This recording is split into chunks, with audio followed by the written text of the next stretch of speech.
Hello guys, how are you all? Welcome back to my channel. So, today we are gonna see, what if Naruto is kicked out of Konoha with beautiful wives, Hinata Ino, and subscribe if you enjoyed the video. And also check the description. So let's begin the story. Tsunade stood at the doorway and watched as Hyuga Hinata calmly stroked Naruto's face, her touch gentle and soft over his eyebrows as she moved his hair out of his eyes.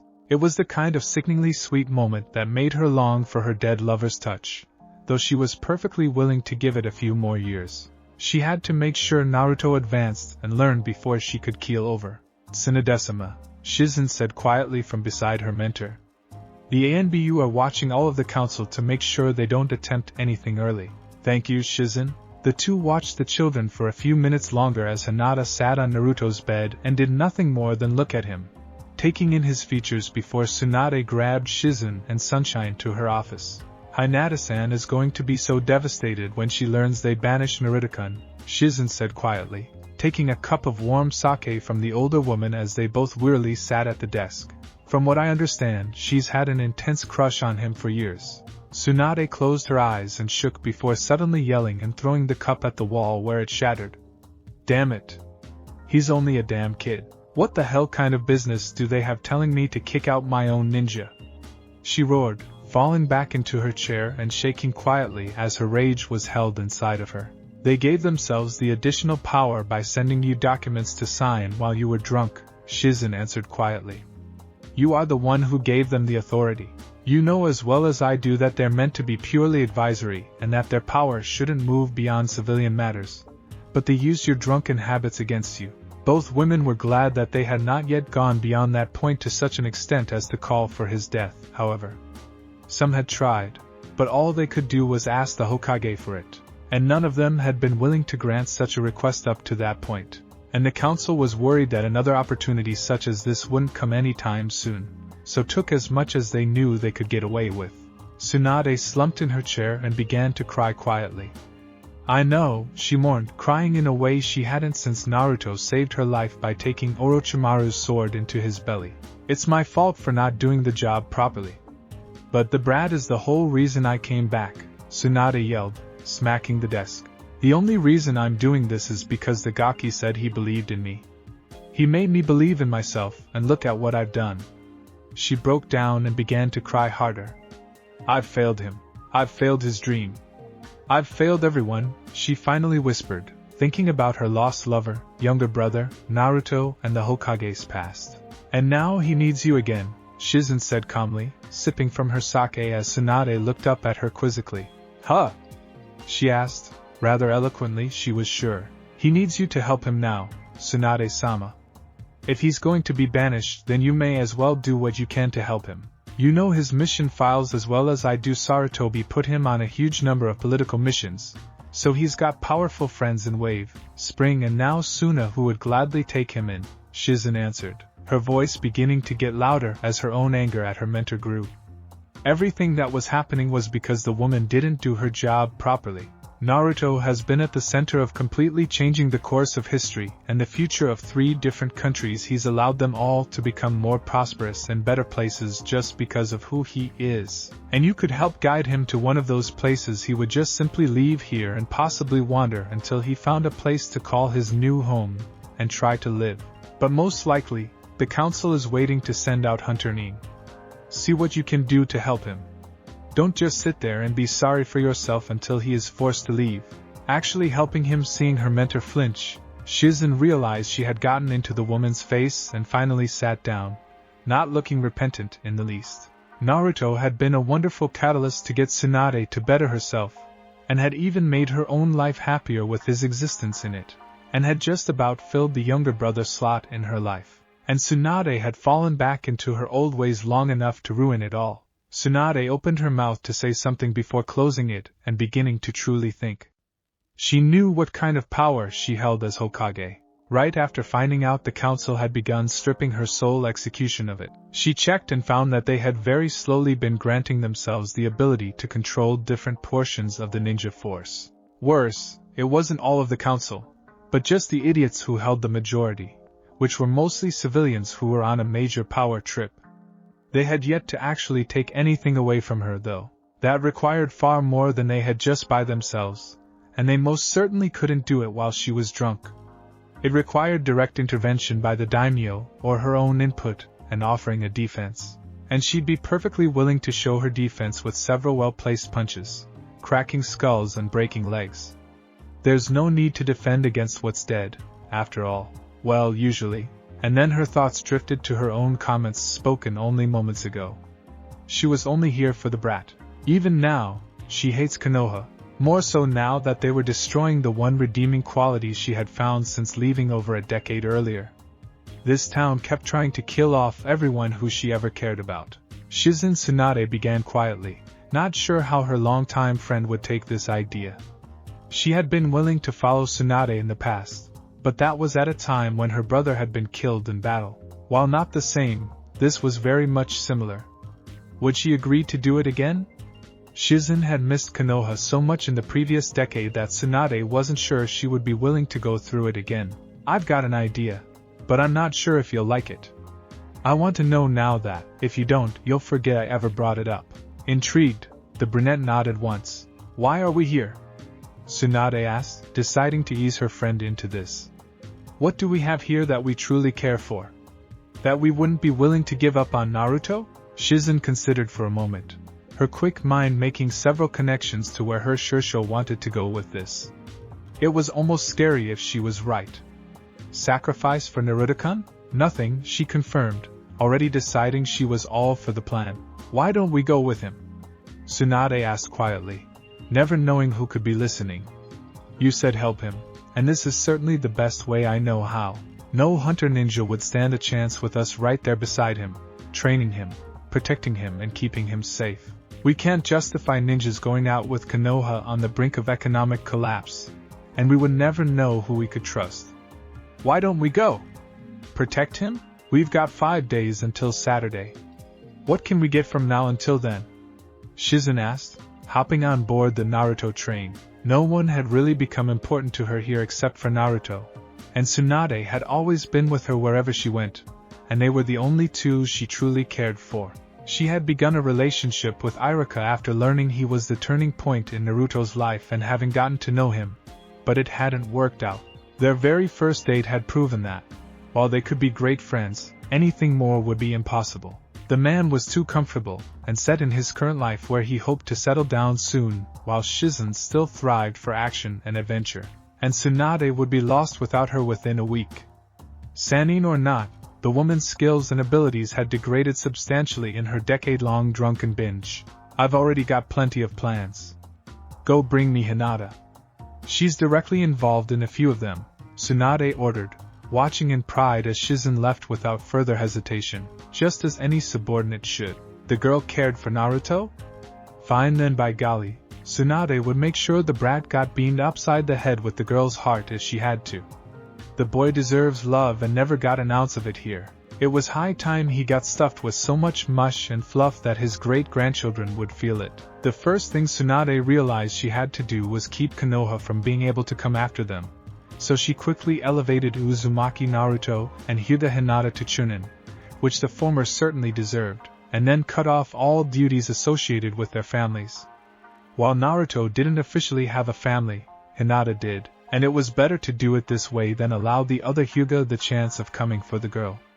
And besides, she could destroy Hinata's paperwork if the girl chose not to follow them. The next thing she did was set out a request for 10 complete sets of long-term gear from the ANBU Black Opi's unit, half of Konoha's stored medical supplies, since that was about as much as she had them obtain and store when she came back, enough food for 20 people for a year, which was thankfully already sealed in a storage scroll as a measure in their fallout shelters, which were designed to withstand long-term sieges from enemies. From their storage holds and enough tech for a team of 20, consisting of long-range radios, chakra surveillance equipment, and other such materials, all being called out for a rescue mission. Who cared if they thought it was to try and rescue the Uchiha? That just meant they would fulfill it or include things she may have forgotten to add. It was more to rescue Naruto from the Council's clutches, but with a constant focus on 20 people, they would think she was taking an actual team for that purpose, just to play it safe and gain less opposition during its acquisition. And there was nothing wrong with having spares for your spares. especially with Naruto handling the equipment. She then called in a genin team to fulfill an order to buy out an outfitting store for ninja, making careful note that it was for Panda Bands, the only shinobi store that sold to Naruto without faulty equipment or bloated prices he had told her about. Then she began to write a couple of laws. If Konoha was going to treat her family like shit, she could return the favor. But she was better. She spent most of her life being petty. Shizen waited for several minutes for Hinata to stop kissing Naruto's unconscious lips. She had just been about to enter the room when she noticed the girl straighten quickly before suddenly grabbing Naruto's medical chart, reading that he was heavily sedated, and then locked lips with the drugged blonde. Boy, was that unexpected. After 4 minutes, and seeing Hinata's hands begin to roam from cupping his face, Shizen called out loudly, "Alright, let me just check Naruto's status," and then walked in, seeing the blushing girl sitting in the chair at the window and a suspicious trail of dust settling between her and the bed. "Enjoy yourself, Hinata?" Shizen asked, unable to help herself after spotting the girl's swollen lips. Immediately feeling bad, she quickly followed it up with, "I like to sit and comfort the patients too." Why's comfort the penis? Is Naruto-kun going to be okay?" Hinata asked, mortified. The one time, she gathered the courage to kiss her love, and she couldn't stop thinking about it. It just popped into her head, what if a kiss like the fairy tales could wake him up? So she tried, hoping for one of those happily ever after endings. They got married in those endings, and married people got to do the naughty. Instead, she nearly got caught doing something she wasn't sure was illegal, or not. Was it against the law to kiss an unconscious boy until you needed air? She knew it was if you knocked them unconscious first. She had had that idea twice before and looked into it. But he was already unconscious this time. No tranquilizer darts, no knockout gases, and no jukin to the spine. This time, it wasn't her fault. He will be, yes. But I'm just checking on Naruto-kun's status, and then I'm actually supposed to take you to meet Tsunade-sama.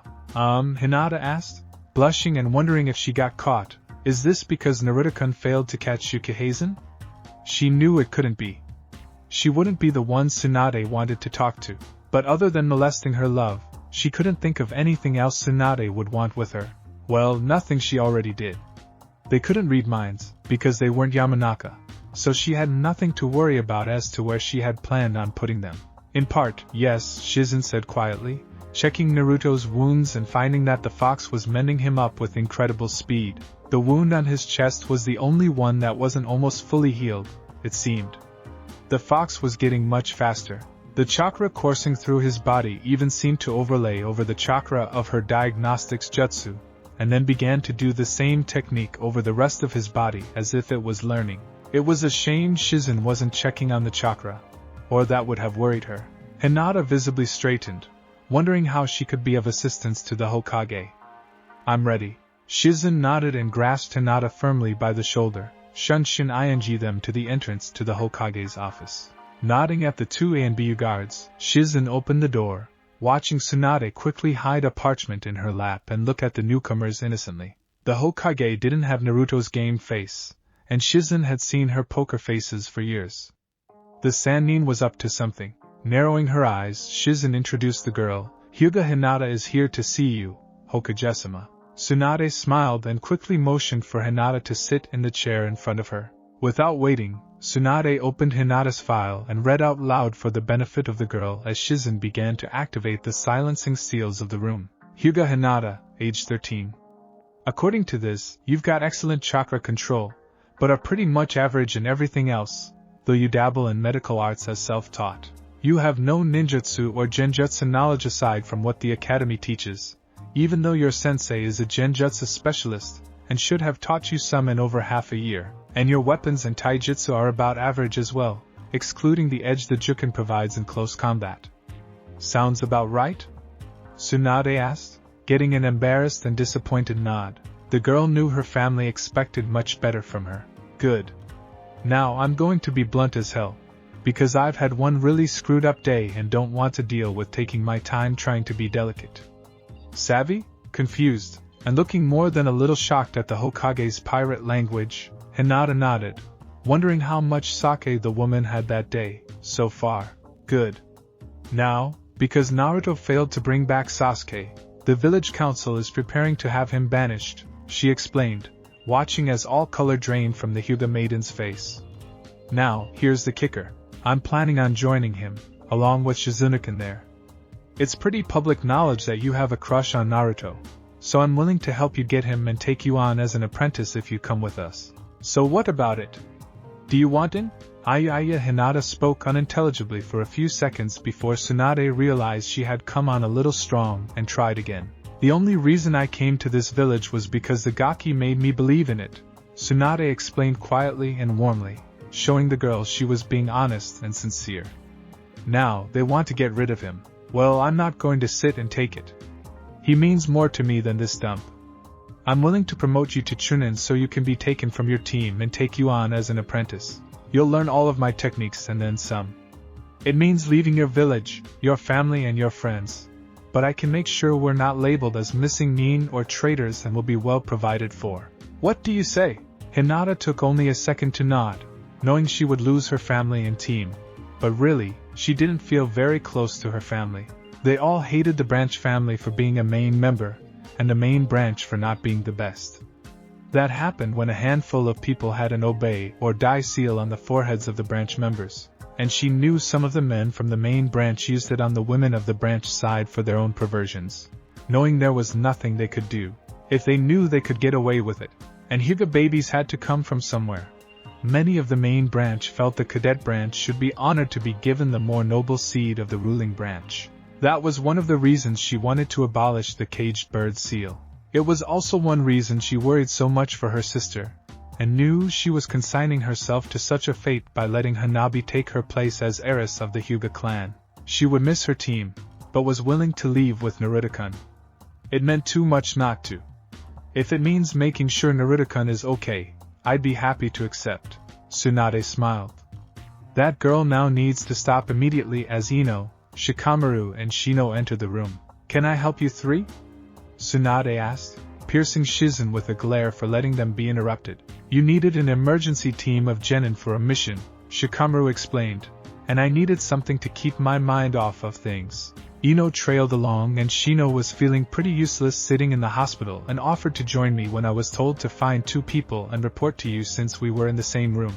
Oh right, my mission, Tsunade mumbled, looking for the paper she had written the directions out on.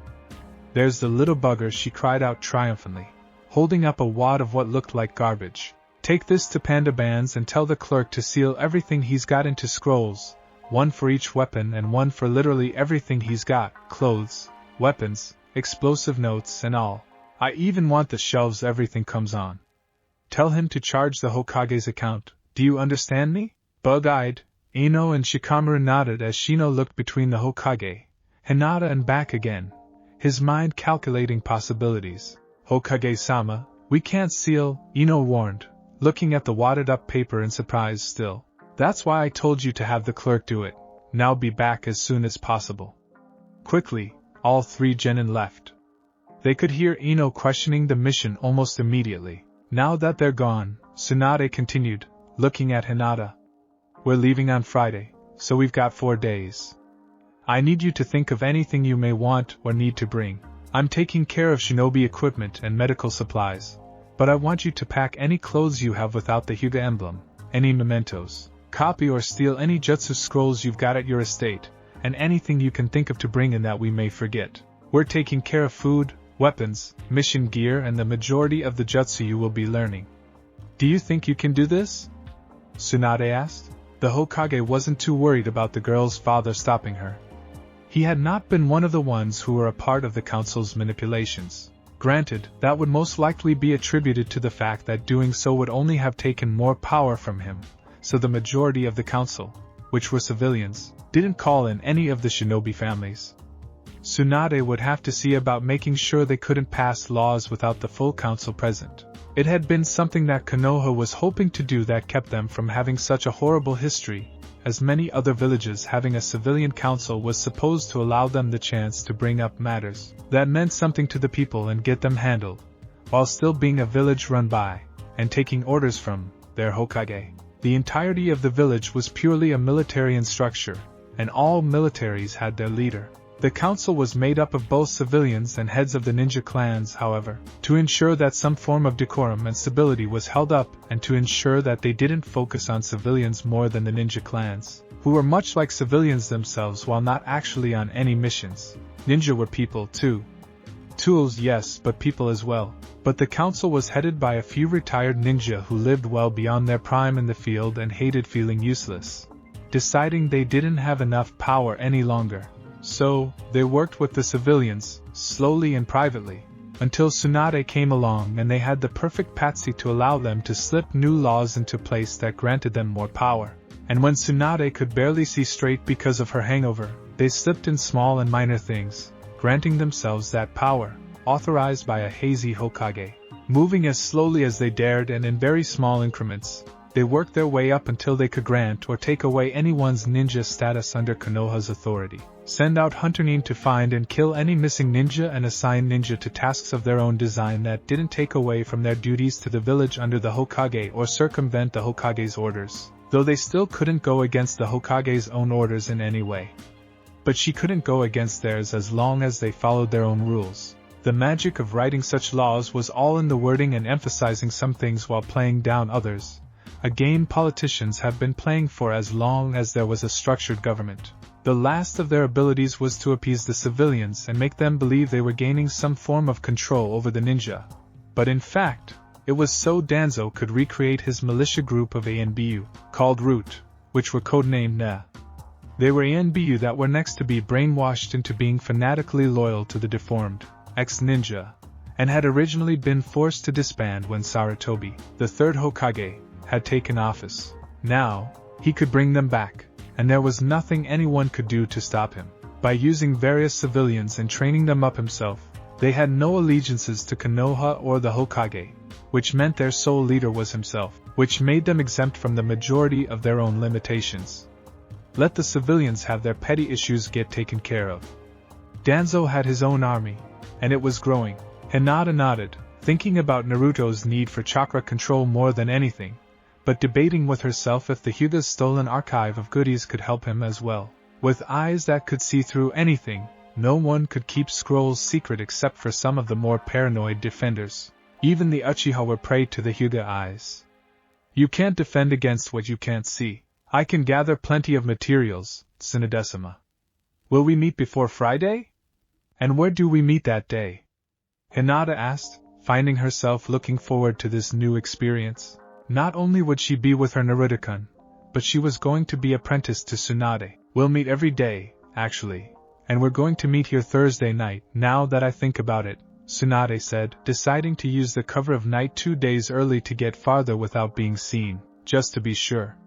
She knew they would expect her to remain out of the way the last day, using every final moment in attempts to rebuke their decision. We'll all go to dinner, say it's a goodbye meal, and then part ways, meet back here an hour later and then take off.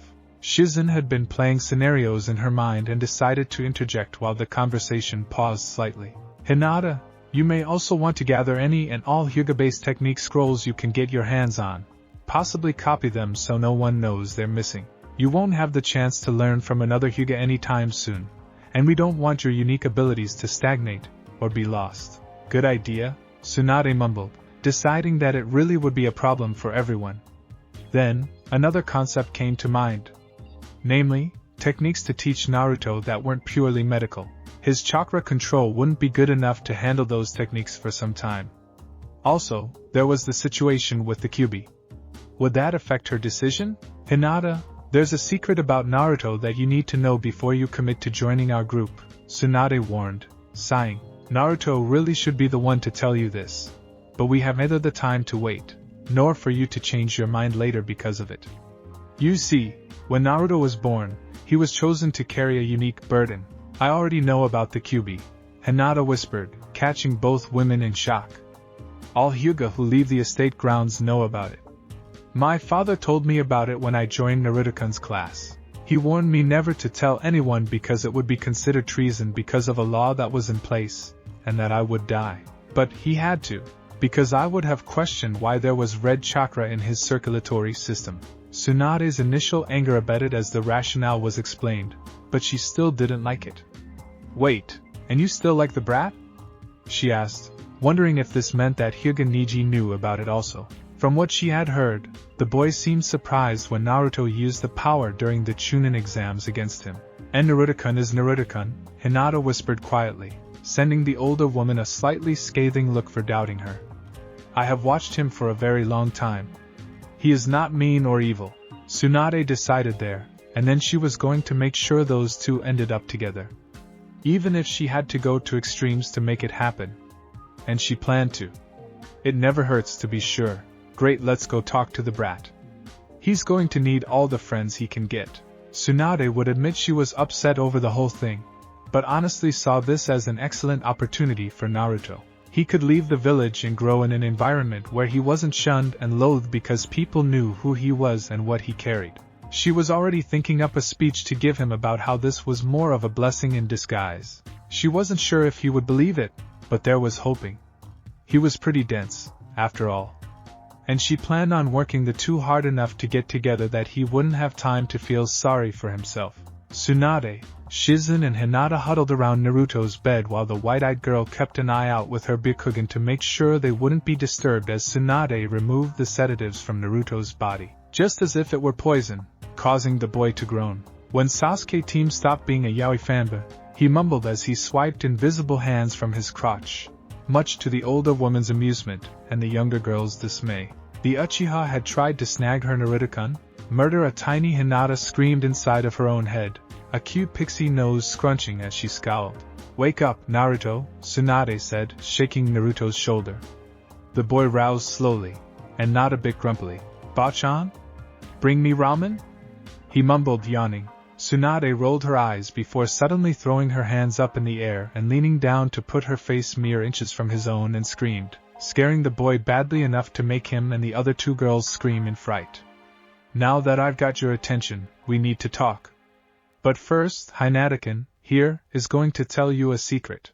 Hinata's head poked out from behind Shizen where she had taken refuge when Tsunade went spooky and stared at her new Shursho in abject horror. That wasn't part of the plan. Tsunade grunted and gave her thumb to the very confused blonde on the bed. Either tell him, or you don't join us. Tsunade saw Hinata was staring between her and Naruto, so she grabbed Hinata by the upper arm and dragged her over to the bed, red face, poking fingers and all. Hinata's eyes darted between Naruto and Tsunade several times. Then her eyes rolled into the back of her head, and Hinata passed out. Well, that's going to make confessing a little hard, Tsunade grumbled, picking the girl up and setting her on the bed next to Naruto. What's this all about, Bachan?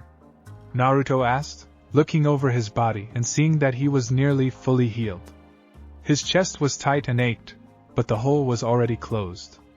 And how long have I been out? Tsunade forgave him for the old comment, but decided to answer his second question first. So far, you've been here overnight.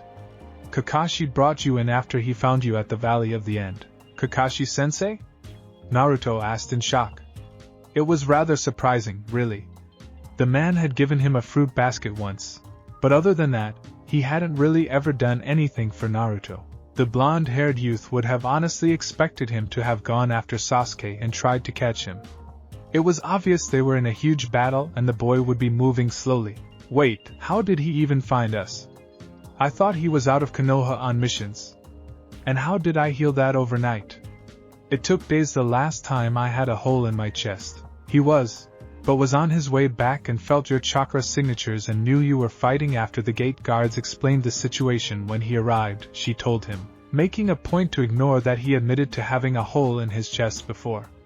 But she made a mental note to find out how it happened and when, just in case she had a jounin to castrate. There would be a trip to the hospital records office before leaving on the agenda.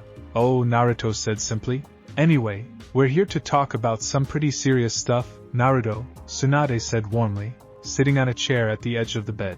Now that the amusement with her new pet project, currently laying next to Naruto, was aside, Tsunade took on the somber tone that was appropriate. Naruto, I'm about as useful with words as you are, so I'm just going to tell you straight out. I screwed up, she admitted. Her eyes began to tear up as she continued.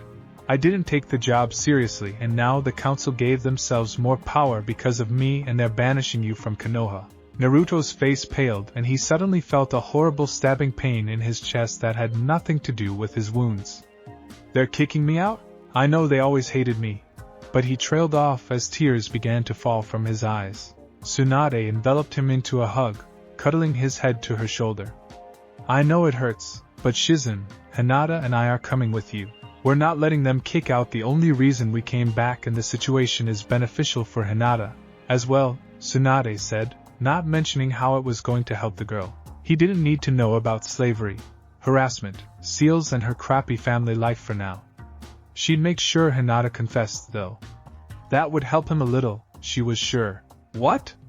Naruto asked, looking at the older woman hopefully. He wasn't going to be alone again?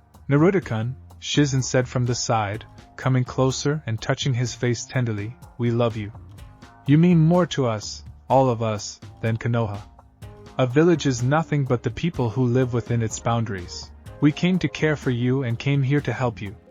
If they're getting rid of you, then they're getting rid of us. As horrible as Naruto felt, he couldn't help but to smile a goofy grin.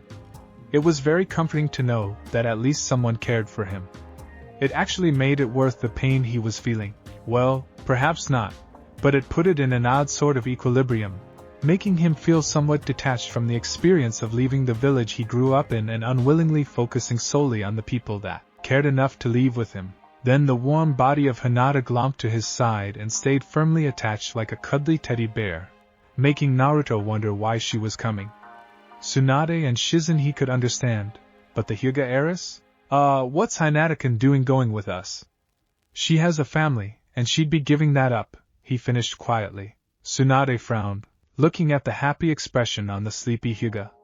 The question gave her another idea, but it would have to wait. That is a conversation you'll need to have with her, Naruto, but I'm going to have her tell you her secrets. I'm sure you can understand not telling someone another person's secrets, she asked, conveniently ignoring the fact that she had just done that earlier with Hinata and ignoring Shizen's disapproving glare. Naruto flinched, looking down at the girl resting her head in his lap. Yes, he could understand that. Naruto, when she wakes up, I want the two of you to spend the rest of the day talking. Neither of you are allowed to leave this room until you both tell each other your secrets. You have one, she has one. Tell her I said that she has to tell you the secret I told her to tell before she falls asleep. Otherwise, she doesn't get to come with us, Tsunade ordered. Also, don't worry about equipment or anything. Shizen and I are taking care of everything we would need unless you want to get anything from your apartment. Understand? Naruto looked down at Hinata and then back up to Tsunade, his expression unreadable. Do I have to? He asked quietly. I mean, what if she hates me for it? I'll give you a hint, Naruto, Tsunade said with a smirk, making Naruto quirk an eyebrow. Those eyes can see the difference between your chakra and that of the furball. She hasn't brought it up or asked questions about it, has she? Naruto shook his head, watching the sleeping girl and thinking about everything that phrase would mean or could have meant. What it could mean. Tsunade got up and moved her chair against the wall with a small smile. We'll be going to dinner together on Thursday night, and then leaving later that evening even though we don't officially have to leave until Saturday since we didn't expect you to heal well enough to move until then. You seem to have healed even faster than you normally do. But I want to be out of here well before they get it in their heads to try anything. So you have to stay in bed and pretend to be weak if anyone shows up or they could try to do it faster. Naruto sighed and watched the two women quietly leave. He stared at the closed door for several long moments before a sleepy and roaming hand began creeping down his chest. Then his stomach. Then, Hinata, get you the what? Shizen asked with wide eyes. Tsunade couldn't be thinking that she wouldn't. I said get me the forms to form an arranged marriage between my ninja, Tsunade repeated. It was a tactic that was needed with surprising frequency when such things had to be truly done to avoid detection from spy networks that were better than they would expect and, as Hokage, she had all-powerful control of marrying any of her ninja at any time to anyone she chose, legally and just as binding as any other marriage. And it was real and official, too. When the paperwork was filed, it truly married the ninja, even without the vows needing to be spoken. Sinadesima, you can't marry the two of them before. No, Tsunade interrupted the voice of reason, quickly making up a plausible story. I'm just setting it up to make sure no one else can do so with Hinata or Naruto. Otherwise, the Hyuga or the council could initiate an arranged marriage and force us to return them. Already having one in the books, ordered by the Hokage, means no one else has that ability. Actually, they could still try, as all it would normally take was another Hokage voiding the contract other than either of the two of them. So she actually would be marrying them as soon as possible, but didn't want to get into an argument for now. Especially when she would be breaking off all allegiances with Konoha, meaning it was ironclad. The Hokage couldn't break a marriage to someone who wasn't under their authority. But they couldn't marry one not under their authority either, so it was now or never. The Hokage sat at her desk and pulled out a few bits of parchment, as she continued to explain. I'm not bothering to ask Hayashi's permission for this, and he's already commented that he's only waiting to put Hinata into the branch family until Hanabi is of traditional age or she dies. We already know the branch members are treated badly at best. This saves her from everything we know happens to them. Tsunade grinned ferally, causing Shizen to shudder as she handed the paperwork over. And if those two get together, then we have the legal paperwork all finished to give them the ability to marry at any time without needing to get parental permission. We never know when we'll need them to have that ability. Their children, Shizen spluttered. What on earth could we need them to be married for? At least with insertion and undercover missions I can understand, but they'll be with us the whole time. Tsunade frowned as she was pulled from writing various legal measures and putting Hinata and Naruto into an arranged marriage that they could only break themselves, just to be on the safe side. Well, being married will keep anyone else from trying the same with either of them. We know Kuma would go after Hinata being both unsealed and in a small party, since we don't know where we'll be and could come across some of them. And once it comes out that Naruto is the son of the Yondaime Hokage, which I'm sure will come out soon, and that we're taking off with Naruto's inheritance, which everyone knows contains jutsu scrolls, people are going to be trying to get Naruto in hopes of some of the Minato's personal techniques. Especially IWA. We won't be able to keep the council from leaking that information, and hoping for IWA to finish him off rather than get their own hands dirty. And with both being who they are, a political marriage would only be expected, even at such a young age. Shizen scowled at her mentor. All the more reason to train him. Tsunade waved off Shizen's worry. We'll head for the daimyo's palace first, explain what's happening and what measures we're taking. That'll make sure the idiots here can't send him false information and get us in worse trouble from a higher power than the bastards in the council. I didn't think they knew about Naruto's lineage, Shizen said, finally responding to what she heard rather than by her dislike of marrying Naruto off already. She was all for it happening, but would have rathered if they discussed it with him first. They didn't until after the QB was sealed, Tsunade grunted. They wanted to kill Naruto right after, and Sarutobi had to explain everything in order to make them back down, since even the ninja portion thought that was what was meant to happen. It still only worked on a few of the ninja clans, most of which trusted the Yondaime's sealing abilities, but it gave him a valid reason to tell them off and keep him alive. I had to break open the Hokage's safe since Sarutobi didn't bother leaving the combination anywhere. It had Naruto's inheritance, an autographed collection of Ika, his diary of important notes, and stuff like Black Opie's information and the Forbidden Scroll. Best idea ever, Tsunade thought as she realized who exactly the genius was that made the Forbidden Scroll. Originally it was all on various scrolls throughout the Hokage's archive, and still was, but was put together by Minato right after becoming Yondaime, so it was more organized and all available from one quick source, whether for reference, or so they could firebomb the original archive and have the backup handy. That meant it technically belonged to him, and not Konoha. That meant she had a justification for bequeathing it to Naruto. Tsunade cackled as she realized she was Hokage. It didn't even matter if it was his by right, because it was hers by right, and there were a lot of jutsu that had been stolen over the decades by Konoha, either from enemies or from clans that died out like the Uchiha. Sarutobi knew it was too dangerous to leave that extremely vast library of jutsu that the Uchiha had stolen from their original country before being kicked out in the abandoned Uchiha district. Even with various ANBU patrols, it would have been child's play to get past them. Naruto did it all the time, even before getting halfway through the academy. It was simply safer to keep it locked in their vaults until Sasuke would be able to claim it. Well, he was a traitor, so he didn't have the right to anything in Konoha at that point. He turned his back on them and everything there. and even better, it was fully within a Hokage's right to grant property under their care to someone. They did it for the Uchiha and Hyuga when starting the village. After all, even the Forest of Death was originally going to be for a clan that decided not to accept their offer. As acting Hokage, and with a creepy giggle, she claimed all Uchiha estates and properties as belonging to Konoha, and then gave it all to Naruto so that he could start over a new life somewhere else. So what if all he could take were things that could be moved around? With sealing scrolls, it didn't matter. All of the scrolls, the money and random items within the property could be sealed up and either sold if needed or used later. While nothing could be done for the property, or what was in it for now, they were perfectly able to transfer all money and scrolls into Naruto's possession, minus a portion of the Uchiha's bank account to those others who went on the mission to retrieve him. As Tsunade cackled in frenzied glee, Shizen read each document, just making sure everything was accurate of course, and became increasingly shocked at her mentor and friend's audacity. She was literally giving away all of Konoha's jutsu, and a good deal of its money to Naruto. There wouldn't be a village in existence that would deny them entry. Do you see the rotations? Naruto asked as his clone brought his hands away from the Rasengan it had just helped create in Naruto's hand and disappeared while Hinata watched in fascination with her Byakugan active. The swirling, spiraling ball of chakra was beautiful and mesmerizing to look at without her clan's eyes, but with them, she saw in a whole different level. For a pair of eyes that allowed the user to see everywhere at once and for great distance. Looking into the center of the spiral made her feel like its depths were endless. She knew it couldn't be, but the very center seemed to never end.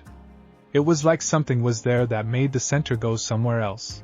Yes, Naruto-kun, Hinata whispered, feeling as though speaking more loudly would break some magical barrier that she didn't want broken. It would remove the incredible sight from her if it did. She knew it. When she had woken up to Naruto's terrified yelp of her name, her hand had been halfway under his hospital gown, and the girl had leapt away almost as quickly as Naruto had. Thankfully, the boy's nature led him to believe she was dreaming about catching something or other, and had brushed it aside, even if he hadn't forgotten it, and the two began to talk with Naruto explaining Tsunade's parting message. Knowing what was at stake, and that she had time, Hinata didn't faint again, but simply took a deep breath and then squeaked out, "I like you." Naruto simply smiled and said he liked her, too, completely missing the girl's meaning. Hinata had been so annoyed that she finally managed to say the words and he misunderstood that she didn't even realize she had corrected him until he asked her outright to confirm and be sure he hadn't heard wrong or misunderstood. After she had reawakened, he admitted she was among the few he really had on his good list that he never really had a bad thing he could say about her. She needed a little more confidence, but he knew she would get that at some point. Girls were weird, after all. They couldn't be expected to be the same as him. Now, he was trying to teach her the basics of the Rasengan after discussing Jiraiya, who Naruto admitted to liking better than Kakashi since Kakashi only ever taught him tree walking and Jiraiya had taught him water walking, the Rasengan and how to summon toads. And that was in only 2 months. Imagine what he could have done if he had been Naruto's teacher. Do you want to try and make it? There are 3 stages. But the part 1 had the hardest with was chakra control, which I know you're much better at. I don't think I could put that much chakra into it, she said quietly. Sure, she had that much, but putting it all into one technique? She had never tried before. The requirements for this one technique were incredible and would almost fully deplete her own reserves. Well, Naruto said, thinking, why don't I give you the chakra you can control? All you have to do is swirl it in a bunch of different directions at once, and it works with me and my clone. Hinata blinked. That was actually an interesting idea. And she got to play with Naruto's chakra. Alright. Hesitantly, she crawled into the bed beside him and cupped her hands over Naruto-kun and watched his chakra with her Byakugan, beginning to swirl more and more chakra as he added it between their hands. It was incredible. His chakra was warming the air and literally seemed to hum to her senses, and the power it was easy enough to control what he gave her to work with, which she found very surprising, actually. It was an odd experience to have so much power at her fingertips that she knew she could manipulate as she willed. The red chakra seemed to caress her hands, oddly enough, but it seemed to recognize what was happening and was providing some kind of shell. It was hard to tell what it was doing, but moments after beginning, It seemed to take heed of what was happening and kept all of the blue chakra constrained. Remembering what she saw before, she began to swirl the mass of raw energy between their hands and saw as the glob of chakra began to form more spherical, until she had something that looked the same on the outside, but she knew it wasn't complete was the word she thought she needed. I have it acting a lot like yours, but it isn't complete, she said, unsure of what was missing or wrong. Yours had something different in the center. Something I can't seem to replicate. Naruto grinned, taking control back and letting the energy dissipate gently around them. Yeah, that was the third stage. You had exactly what I spent a week on before I figured it out. I'm not sure how to explain it, but I can try to teach you if you want. I'd like to know how the hell you were able to let your chakra follow Hinata's commands. Both teens turned to see Tsunade and Shizen standing in the doorway, looking surprised.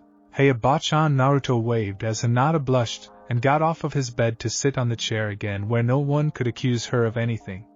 She still wasn't sure what Shizen had seen earlier. What do you mean? My clones control my chakra all the time when I do the Rasengan.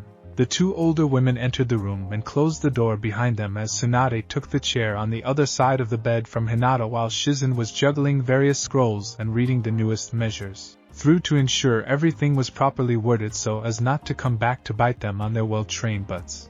She had only found one such error so far, but it would have been a horrible one for their plans if not caught, and she was now frantically searching for others while Tsunade continued to explain. Chakra is a part of us, Naruto. It's controlled by both our conscious and subconscious minds. That's why someone can't control another person's chakra whenever they want to. Subconsciously, we don't ever want to lose control over that energy, meaning giving it to someone else. That's why we can't recharge our own reserves with another person's chakra too. It has to be freely given. Your clones are basically you, so it's normal that they might, though I don't know if I've ever seen anyone try. Simply put, the spiritual part of chakra makes it have a kind of personality to act similarly to its owners. No one wants to be controlled, and neither will their chakra. Outside of the room, Ino stopped from entering the room with her hand on the doorknob as she heard the Hokage speak, a flower in her hand where she was hoping to wish Naruto a get well. It had spread all around town about the battles everyone had fought, and Kakashi had explained much of the battle scene of the Valley of the End in public while answering some of the medics' questions, his experienced eyes taking in and reading the signs of the battle to get an idea of how everything had occurred, so people could guess at how intense that one was. And Shino's bugs had apparently been on everyone so he could report anything needed in case they either died or needed help. And the one on Naruto had spoken about an incredible battle that had been replayed in Shino's mind from the insect's memory. What he described was awe-inspiring and frightening in such a way that, if it was anyone other than Shino telling the story or anyone other than Naruto and Sasuke doing the fighting, she probably wouldn't have believed it.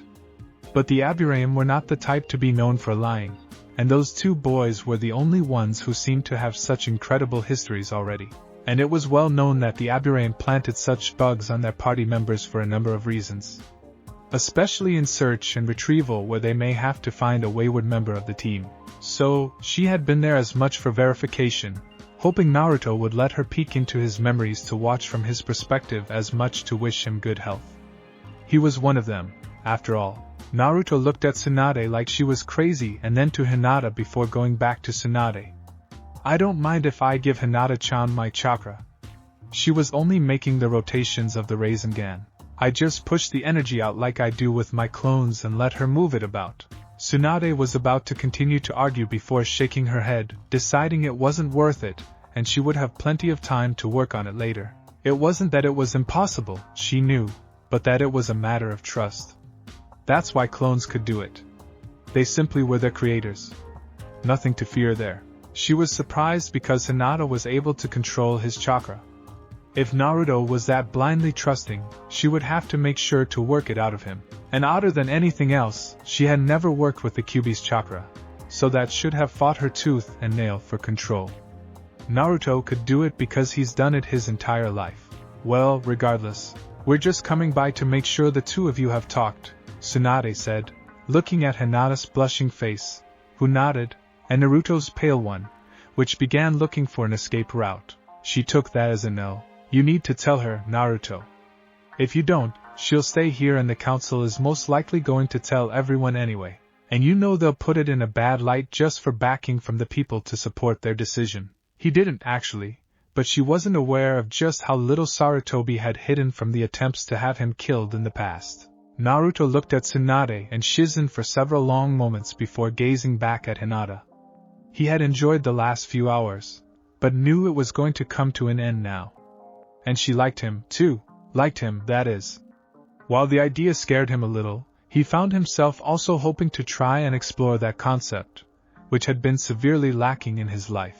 Hinata-chan, there's something about me that only the adults know about, he began, not seeing Tsunade hold up a hand to stop Hinata from interrupting him that she already knew. Tsunade wants Naruto to learn to tell his secret, and he couldn't do that as easily until he learned it for the first time, especially if the first time was to someone who supported him, just to make it that much more worthwhile afterwards. When I was born, it was the night of the Kyuubi attack. And the Yondaime didn't know how to actually kill the fox, so he used his knowledge about seals to just make it go away. But to do that, he needed to seal it into something. Apparently, something with its own chakra can't be sealed into something without its own chakra because it will break free. So it had to be something that was alive. But it had to be something with a chakra system just as complex as a human in this case. But if that much chakra went into someone that already had a developed chakra circulatory system, it would only shatter it.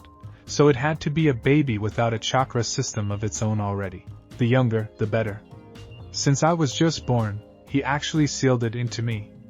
Naruto looked away, not sure he could handle whatever he would see on Hinata's face. I'm still me. But the bastard fox is inside of my belly, behind my belly button. I've actually talked to it. He's a bastard, Naruto grumbled, thinking about the fox's desire to eat him. Outside, Ino quietly gasped in surprise. She, like everyone else, knew how badly Naruto was treated just by being near the boy when he was out in public, but she had always thought it was his reputation as a prankster, not because of that. Hinata looked to Tsunade, getting a nod to let her know she could say something, and then looked back at Naruto. I know, she said simply, watching Naruto look at her in shock. I can see its chakra inside of you with my eyes.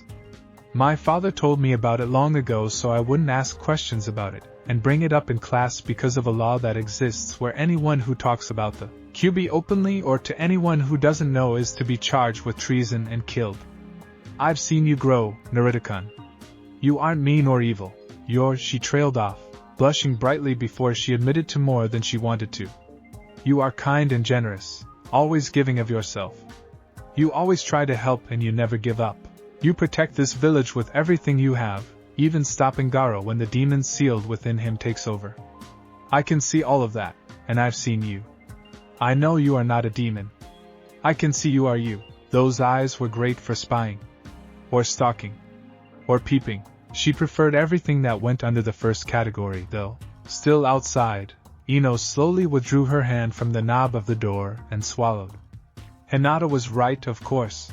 Ino tried looking back to see where Naruto had ever done something mean or evil, and, aside from some iffy pranks, he was always a good guy. And, looking back at how often the teachers used to pick on him in class, which she had also always thought was for pranking, she realized how much that had to have hurt his education and how badly Naruto could have turned out. She, like many others, had received information on who Sabaka no Gaara was from their jounin after getting the invasion explained to them, and she realized that, if Naruto had turned out like that, there would have been no telling who may have died. Or more precisely, who could have lived. That would require a lot of thought, Ino was sure. Happy to have the depressing stuff out of the way, Tsunade clapped her hands together sharply, making the other three occupants jump. Poor Shizen almost dropped the papers she was checking over so diligently. Okay now, I've already got everything in my possession that we're going to take except for the Uchiha's finances and the like, and Hinata here should be getting her clan's techniques for our trip so she can study them. We're taking the team's money? Naruto asked with a shocked expression on his face before it broke out into a grin. That's awesome. Then he fell back laughing. That's the best prank ever. A part of Naruto knew stealing was wrong and that it wasn't truly a prank, but the other, much larger, part of him that had almost been killed by the bastard had no qualms in taking off with the loot. Tsunade grinned evilly right back at him. Well, technically, I took it as my right against traitors as Hokage and transferred it all to you, including his family's jutsu library and his property. Well, along with a portion of the money to the others who went on the retrieval mission as well, of course. Naruto stopped laughing and looked at Tsunade, as if looking for verification, before he broke out into even louder laughter, Hinata trailing not far behind with dainty giggles. She did enjoy seeing Naruto happy. Tsunade continued as if Naruto wasn't about to risk opening any wounds. Unfortunately, we can't take the property or anything inside of it since we'll be leaving, but I'm getting everything else put into sealing scrolls so we won't have any extra weight or luggage to carry, and can cover far more ground much more quickly. How does a sealing scroll work? I may need one for some of my stuff, Naruto said, wondering if he could take some of the things he had from his home. There wasn't much, but he had recently bought a whole lot of ramen, and had a few things that he would like to keep, for sure. And if you could seal some things, why not others? Tsunade blinked before pulling out one of the scrolls that were always on her person with standard supplies in case she needed them, like blotters, scrolls, ink and the like. This symbol is the standard seal used for storage scrolls. It's linked to a pocket of space that isn't actually here, but linked only to that seal. So if you have one thing, you just put it on the seal, cover it in chakra and then put the chakra on the seal and it gets added right up into it. It's like it gets slurped in through a straw, so to speak, Tsunade explained, making sure Naruto was following. So, there's like a giant pocket in the universe that only has an opening to that seal? And each seal is like that? Naruto asked, making sure. Yes. But if you want to seal a whole pile of things, then you have to surround the whole pile in chakra, just like putting it all into a sack and then touch that chakra to the seal. So, the more you seal at once, the more chakra you need, and the larger the risk of running out. Most people use too much, but they don't seal a lot to make it really hurt them. But that's why not everyone is taught to do it, because it usually weakens people too much. That's why sealing items isn't taught at the academy, since students could hurt themselves. Is there a limit to size or how long it can be in there? Naruto asked curiously. Depends on the person doing the sealing, Tsunade said with a shrug. The only limit is to what the person can put in with their chakra and control to surround whatever they want in. Now I've got to tell you about your family, too, she said, getting a gasp from Hinata and a startled what from Naruto that drowned out Ino's curious huh? Naruto, because of the Kyuubi and because of who your father was, Sarutobi thought, and I agreed at the time I learned it, that it would be best if you didn't know who your parents were until you were strong enough to defend yourself. Children have a bad habit of not being able to keep secrets. So it was certainly not safe until you were older to talk about it. I guess Sarutobi just didn't get around to telling you yet. What do you mean? Naruto asked, feeling betrayed by the recently deceased Sandaime. Naruto, your mother's name was Uzumaki Kushina. She was a jounin in Whirlpool before she came to Konoha after meeting your father. Her family was actually one of two that founded the village, and it prospered until the last Shinobi War, where Iwa wiped it out. Naruto's face fell as Hinata and Ino, the latter still hiding outside, leaned closer to the source of the intriguing tale. That would mean he most likely didn't have any real blood family left. What about my dad? Tsunade sighed, knowing this would hurt more than probably anything else he had learned that day. But he had to know, and it was best to learn now, while they had the chance to let him calm down before they went into the wilderness. Your father was Namikaze Minato. He was the Yondaime Hokage of Konoha. Naruto, Hinata and Ino's eyes all widened. My own father put the Kyuubi in me? Naruto asked. Why? Tsunade sighed once again, not appreciating that Sarutobi had left her with this particular job. Naruto, your father, like most are, was incredibly proud of his son. You were just born and he only knew of one way to help the village. But in the process he planned on helping you too. What do you mean? The blonde-haired boy asked. Minato designed the seal so that you would absorb the Kyuubi's strength and power as you aged, she confessed, deciding to explain exactly what Sarutobi's journal said. He wanted you to have that power, and to have a name as great as his, if not even better, and provided for you the best way he knew how. There was one other birth that night, but he felt it was a form of revenge on the fox to give you his power and make you the strongest human in the world. And could you really see the Hokage asking another family to make a sacrifice like that? Your mother died during childbirth and he knew he had to sacrifice his life for the jutsu to work since no one else knew the technique. So he felt that he could leave you with the power of the Kyuubi where you could train to be great and powerful and help the people who meant something to you. Sarutobi wasn't sure when, exactly, but the seal was designed to eventually transfer all of the Kyuubi's power to you and make you the strongest person alive, even more than all of the known demons. Your mother had died during childbirth, and he was going to sacrifice his own life to send it away. So he wanted his son to benefit where no one else could as well. And with the number of enemies he had both within Konoha, who didn't like the way he ran things during the war, and outside, from the number of people he killed, he felt it was one of the better ways to ensure you survived. Even then, only a very small number of people knew in the beginning, and it was supposed to remain secret from everyone else. Tsunade spread her arms out imploringly, not sure what more she could tell him. From what I understand, a member of the council learned about you and told the others, but didn't explain all of the fail-safes that the Yondaime had put in to make sure you would gain the fox's power but not be controlled by it. He told them that the Yondaime put the fox into a child so it could be killed. Sarutobi had to explain the truth, but by then, it was too late. That councilman had already allowed the information to leak out to the public, which is why you are treated so damned badly to this day. And because he didn't do anything that was technically against the law, and because the other councilman thought he was blowing the whistle on the Yondaime's plans, Sarutobi would have been in serious trouble for disciplining the man for letting the information get out, since he didn't know it was supposed to be secret. Or so he said. Sarutobi did all he could and told the man to disband the means in which he learned about everything. But he had already made things difficult. Naruto was unsure about what to think. Everything sounded normal, or at least legitimate, and it made sense in a creepy, narcissistic way. So, the Yondaime is my dad and he put the Kyuubi in me because he wanted to make me strong? He asked in a mostly dead tone. All the women present, even the hidden one in the hall, winced at it before Tsunade corrected him slightly. That, but also because he knew the fox wouldn't want to die, so it would try to protect you. Your increased regeneration is likely because of that, and your stamina, too. You're constantly getting its chakra to fill your own reserves and make them larger, which is one of the biggest reasons you have such poor control over your chakra, but already have reserves that are bigger than mine by about triple. It just keeps growing.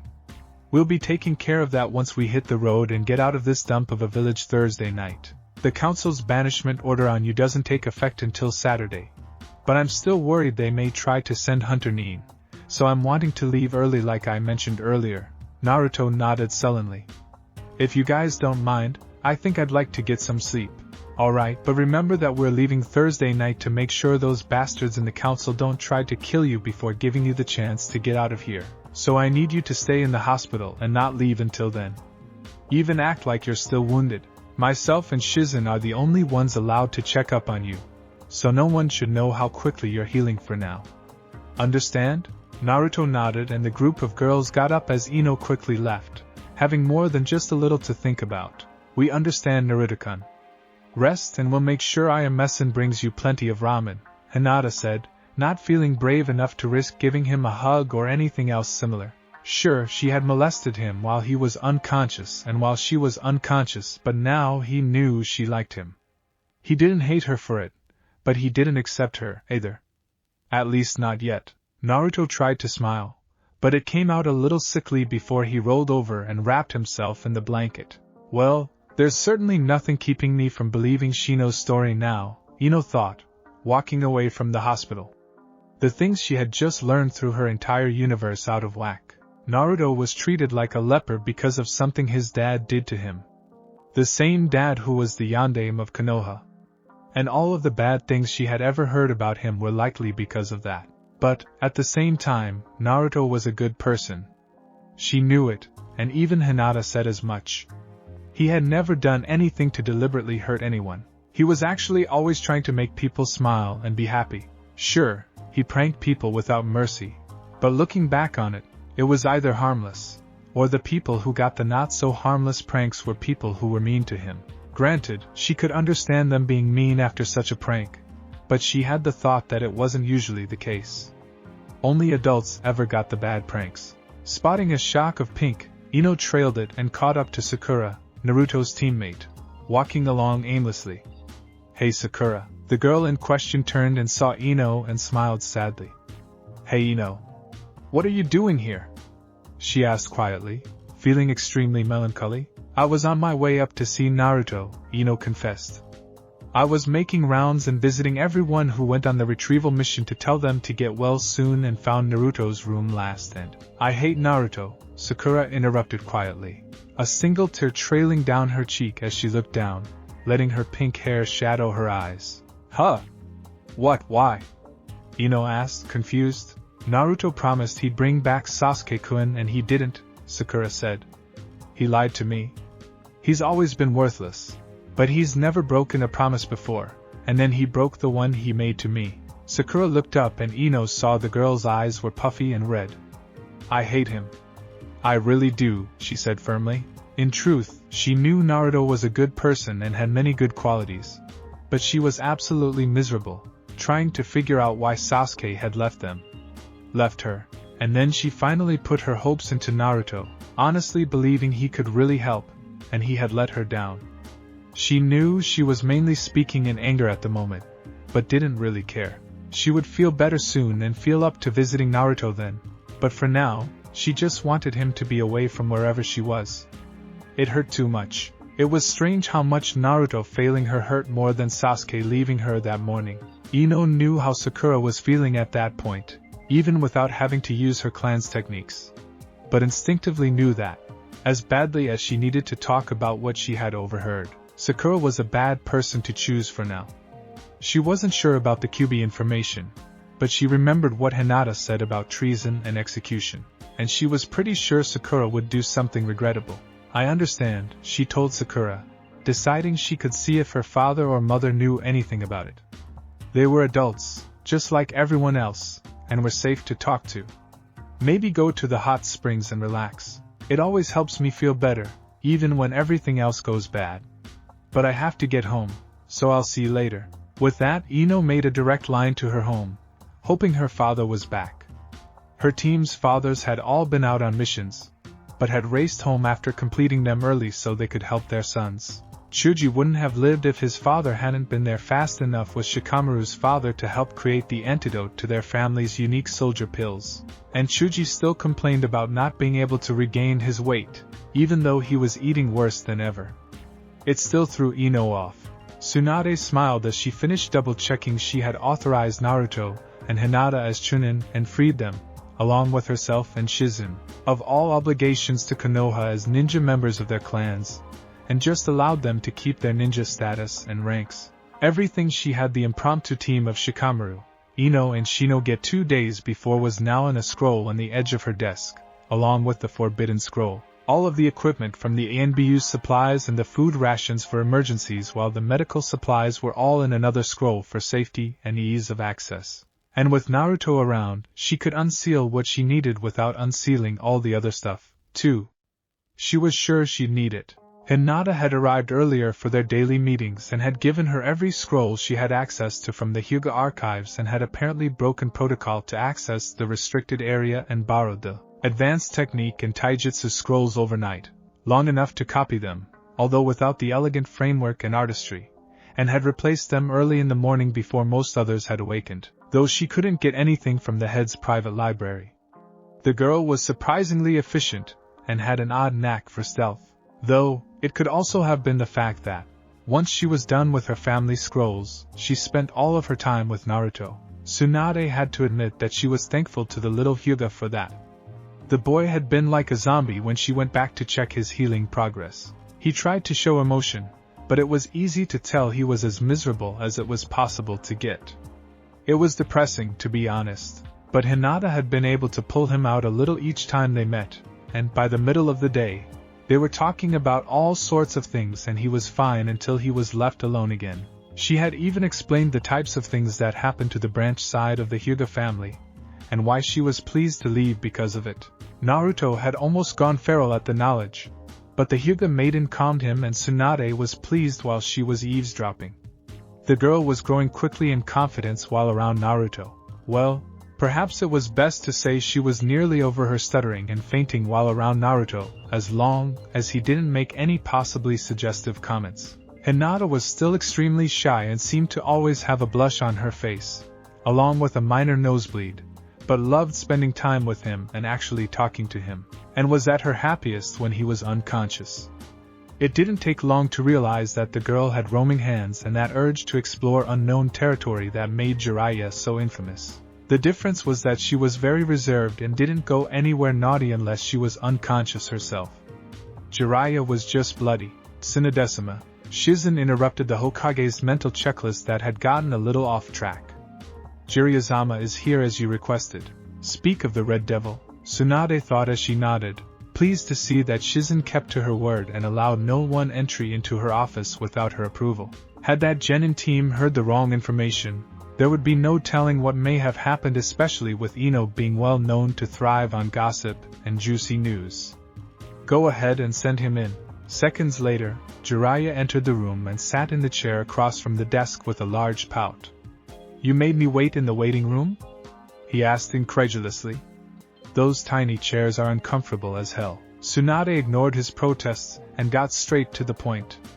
I've got a favor to ask of you, she told him simply, getting a raised eyebrow. Oh? What would that be? He asked, wondering what she would ask of him. The last time she needed a favor, she hooked him up with a very lithe and flexible girl in their genin days that he had been eyeballing. She hadn't offered him a favor since the girl found Tsunade and beat the hell out of her. Though, the medical techniques were exactly what had put Tsunade on her path to greatness. I really ended up, she said bluntly. The council sent law reforms into effect while I was hungover and not really reading things properly, and gave themselves extra powers, and now they're using that to banish Naruto. What? Jiraiya asked dangerously. Tsunade nodded, understanding his tone. I royally ended up, but I'm not sending him out alone. I won't do that again. I'm actually leaving here with him, along with Shizen and the Hyuga heiress, Hinata. The girl who's got a crush on him? He asked, remembering a pretty Hyuga girl that was always spying on his training during the 1-month reprieve before the Chunin exam finals. The girl was wounded and still came to watch him. That alone let Jiraiya not stop the girl and made him decide to see if his new student would live up to the reputation of the great Jiraiya. That, and the girl was after his own heart. She even had her own little notepad where she was taking notes. That's the one. I also made her confess that to him, and I think he's open to the idea, but needs a little time. He's latched onto her after we told him the situation, and has come to enjoy talking with her. I hadn't considered it at the time, but taking someone his own age with him will help tremendously in giving him someone to confide in. Genjutsu or not, I'm still an adult to him, as is Shizen. Why don't you start from the beginning? Jiraiya asked with a sigh. He was thrilled that his godson may have a little romance coming his way, but this seemed like there would just be far too much trouble to let that remain at the top of his thoughts. However, as her story got a little longer, he grew more and more amused. It was bad, yes, but Tsunade had pulled through and made more than the best of it. I've got to tell you, I've always wondered if they would try something like this, or execution, or sending out a hunter neem to take him out while away from the village. But I didn't expect this in combination with your plans. Tsunade nodded in agreement. So did Sarutobi. That's one of the reasons he was put with Kakashi. The man could protect his charges from most of our hunter neem, and teach Naruto to protect himself at the same time. The only problem was that the bastard only taught the brat tree climbing and let him spar with his teammates, and focused almost exclusively on the traitor due to his own history. While this means I can teach the Gaki from the ground up to mold him into whatever I want, it's bad because it means I'm working from nothing. That's part of why I need your help. Jiraiya nodded, finding little in the way of flaws in its logic. So, let me guess. You want me to take over as Hokage to give you guys a better lead? Maybe put in a few laws into effect to really piss them off and the like? Tsunade snorted. Hell no! She exclaimed, much to Jiraiya's shock. Then she went even further. I'll make enough laws to piss them off that they'll learn about after they find out we're gone. I need you to continue working on your spy network since Akatsuki is still a threat, and will learn he's out there, along with almost everyone else, so I can't take you with us or put you as Hokage. I'm actually asking you for 12 copies of each of your books, all autographed with a few autographed pictures to take with us. Jiraiya groaned and palmed his face. Damn it, Kakashi. I told you to stop trying this, Jiraiya yelled while shaking a fist at the shocked Tsunade. I'll admit you did much better on the illusion this time and even had me with the story. But I'm not falling for it. I'm not Kakashi. You to prove her point, she punched Sannin in the face and watched in satisfaction as he bounced off of the wall and came halfway back to her desk before he groaned in apology. In my defense, Jiraiya said from the floor, Kakashi's tried to get me to give him autographed copies like this 6 times already. Why the hell doesn't he just ask? Tsunade asked while Jiraiya got up. Hell if I know, Jiraiya said as he limped back to his seat. Why the hell do you want autographed copies of my work? I thought you hated it. Tsunade sighed and decided that she had to tell him. She didn't want to, but it was for her adopted little brother. I'm going to force Naruto and Hinata to read them as part of my plan to get the two together, she said with an almost non-existent blush. While I don't like the idea of Naruto going around peeping on women, I'm willing to allow damn near anything else to make sure he has a happy and active love life. If this means turning the two into S and giving them rooms alone to get up to whatever naughty stuff they want to, I'm willing to allow it, and plan to do so just to help the situation progress. Naruto is trying to be strong, but he's been crushed by this shit from the council. He's always tried to work hard and force everyone's opinions of him to change, but this is like the ultimate failure. In a relationship, he can get something back out of this. Some semblance of what he had been trying to get here. Aside from that, while I hate the fact that it's got a lot of smut, it can help him understand love and romance as well. I'm loath to say it, but your main line of books has a good and solid plot that he can learn from. She watched in exasperation as Jiraiya began to weep and grovel at her feet, thanking her and offering to be on her toes in praise of her plan. He had a thing for feet. She didn't understand it. It creeped her out. Sighing, she sat down and asked, "Does this mean you'll cough up the books? Why do you want so many?" He asked as he got back in his chair, his grin still in place. Tsunade had long ago said she would never admit his books to be worth anything more than burn fodder, and this was while she was standing over the charred remains of his notepad. I figured we could offer them in trade if we needed badly enough or sell them if we needed the cash, though I don't see that as likely. We can even gain the favor of some of the S who are in charge since you only normally sign 10 of every edition. I'm actually taking off with a shitload of money too, but it's mostly going to be Naruto's or Senju clan cash and I hope to save that for as long as possible. Jiraiya frowned as he realized one very important fact about this plan. Ah man, I'm not going to be there to watch their advancement pouting again, he asked. So what do I get out of this, then, if I can't watch my protege become a man? And he hoped often. Tsunade groaned and began to chant a mantra in her head of "This is all for Naruto. This is all for Naruto. You've offered far less to see my S." After the nosebleed sent him through several walls, Tsunade could hear him yelling his answer. "Yes, oh sweet Kami, yes." Daddy Ino hugged her father happily, glad he was back. Chuji and Shikamaru's fathers had both arrived the day before and her father was the only one who was missing, and she had begun to worry. They were all on different missions, so it was expected that they would show up at different times. But after the Oneida War and learning about Naruto's past, she had been extremely tense and nervous, and her mother hadn't helped matters in the least. "Hey baby girl. How are you holding up?" Inoichi asked wearily. "I'm doing well. So is Shikamaru. He only got a broken finger, but Chuji had to use his family's food pills to beat his opponent, and almost died. He's going to get better, but he isn't gaining weight and the doctors can't figure out why," Ino said in one long breath. "Are you good to eat and have a talk with me? There are some things I need to ask you about." Inoichi's mind first went to the subject of boys and hormones before he realized that his daughter would probably go to her mother first, and felt it was not too likely after the near death of her teammates unless she already harbored feelings that only just came out, then went to ninja-related ideas. But they were so numerous that he had no clue where to even begin. "Not a problem, sweetie. Just let me drop my things and," Inoichi his wife exclaimed happily as she wrapped him up in a big hug. "Welcome home, I'll heat something to eat for you." And then she was gone, causing Inoichi to blink and then smile down at his daughter. "Well, I guess that means we can go ahead and speak. What's on your mind?" he asked as they entered the room he had taken as his office and stowed away his gear, refilling used items before putting his pack at its place, ready to be taken at a moment's notice. "Daddy, you're on the village council, right?" Ino asked, deciding to find out how much her own father may have been guilty of before putting him on his guard to ask about Naruto. Surprised, Inoichi hesitated before he sat. "Yes, I am," he said. "Why do you ask?" Ino sat in the leather chair, one that she always remembered was made from the skin of the Nara clan's deer when she sat in it, and took a deep breath. "When was the last time you banished someone from Konoha?" Inoichi frowned heavily, wondering what made Ino want to know such a thing. Either someone she knew had been hurt, or some soon-to-be dead man had hurt her, and she wanted to know what to do about it. If that was the case, the man wouldn't have the chance to be banished. The last time was about a year ago, when we had to declare one of our ninja who went rogue as a missing nin, and then a few years before that to do the same to Uchiha Itachi after he killed his family and escaped the village. "Why do you ask?" Ino nodded, pleased her father wasn't against Naruto when it came to his banishment. "Do you know Uzumaki Naruto?" she asked, watching her dad very carefully.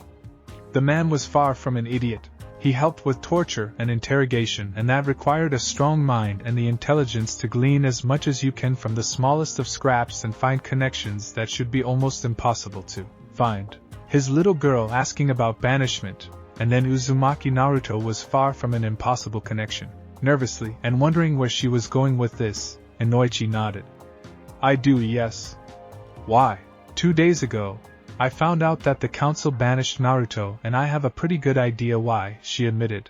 Looking away from her father, Inoichi's hackles rose as he realized the position his daughter was in. If she overheard something about the Kyuubi and then spoke about it to anyone but him or her mother, she would have most likely been killed, unless it didn't get too out of hand, and even then, it would have been close. If someone told her this deliberately, however, then that was almost as bad as them waiting for her to take the information and commit suicide by blathering on about it. The girl was at the center of the gossip hub, after all. "Nothing we say will leave this room, Ino," he said heavily, gentle father gone and full-out warrior in its place. "But I need to know what you know." Ino frowned, trying to decide how best to answer him before shaking her head futilely. "It would probably be best if you entered my mind and watched the memory," she told him, not sure where to begin. The amount of information and severity of it was almost mind-numbing. "But you have to promise not to do anything to stop the Hokage from their plans." Curious, Inoichi nodded. "All right. I won't fight. Just push me out if you need to." Getting a nod, he entered the dark void of her mind, much like a huge room filled with bubbles in the air that housed the multitude of memories she possessed, and waited for her to push the one he wanted to him, just as they did in practice for their clan techniques. As one bubble rushed towards him, he began to focus on the task at hand and took in as many details as he could. Tsunade sighed as Jiraiya twitched on the ground, covered in his own drool. The deal had been very clear: she would leave herself exposed and take whatever pose he wanted for 10 minutes in exchange for a scroll filled with jutsu, particularly those related to use with his toad summons, and the dozen complete sets of his erotica smut, all autographed. Jiraiya had even offered to sweeten the pot with the books he wrote about sealing over 2 decades ago that he planned to use after he retired from his ninja duties. It was several volumes long and explained things in such detail that it would easily become the standard in shinobi sealing education. But now it was all Naruto's. Thankfully, him passing out at the sight of her only half-uncovered memories as she began to uncover them was not brought up in the deal. So she sat there with her girls hanging out, though she was surprised to find that she enjoyed the partial breeze from the open window, without even being seen, and had to admit, the experience wasn't nearly as bad as she had expected. She had honestly thought he'd stay alert through the whole thing. As it was, he didn't even get to see the complete prize. He saw the upper half of her expansive bosom, about as much in a low-cut top, and was out for the whole 10 minutes. Yes, it wasn't nearly as bad as she had expected. Whistling a happy tune, she gathered the items and sealed them in their own scrolls and took them to meet up with Shizen and take her to speak with Naruto and Hinata, who was sure to be there with him. "You feel normal," Hinata told Naruto as she checked his temperature with the back of her hand on his forehead, taking careful note to lean against Naruto over the bed so her chest touched his. Just because he hadn't accepted her as a girlfriend right away, it didn't mean she couldn't use every opportunity to touch him in whatever way she could. She rather enjoyed doing it, actually. I dunno. I just had this sudden chill race down my spine, Naruto said with a frown, unaware that Tsunade had just told Jiraiya her plans for his love life. Hinata shrugged and held up Naruto's ramen for him to take a bite. We'll figure it out when Tsunade comes over. Now eat up. Naruto grumbled good-naturedly and took the proffered noodles. And why are we doing this again?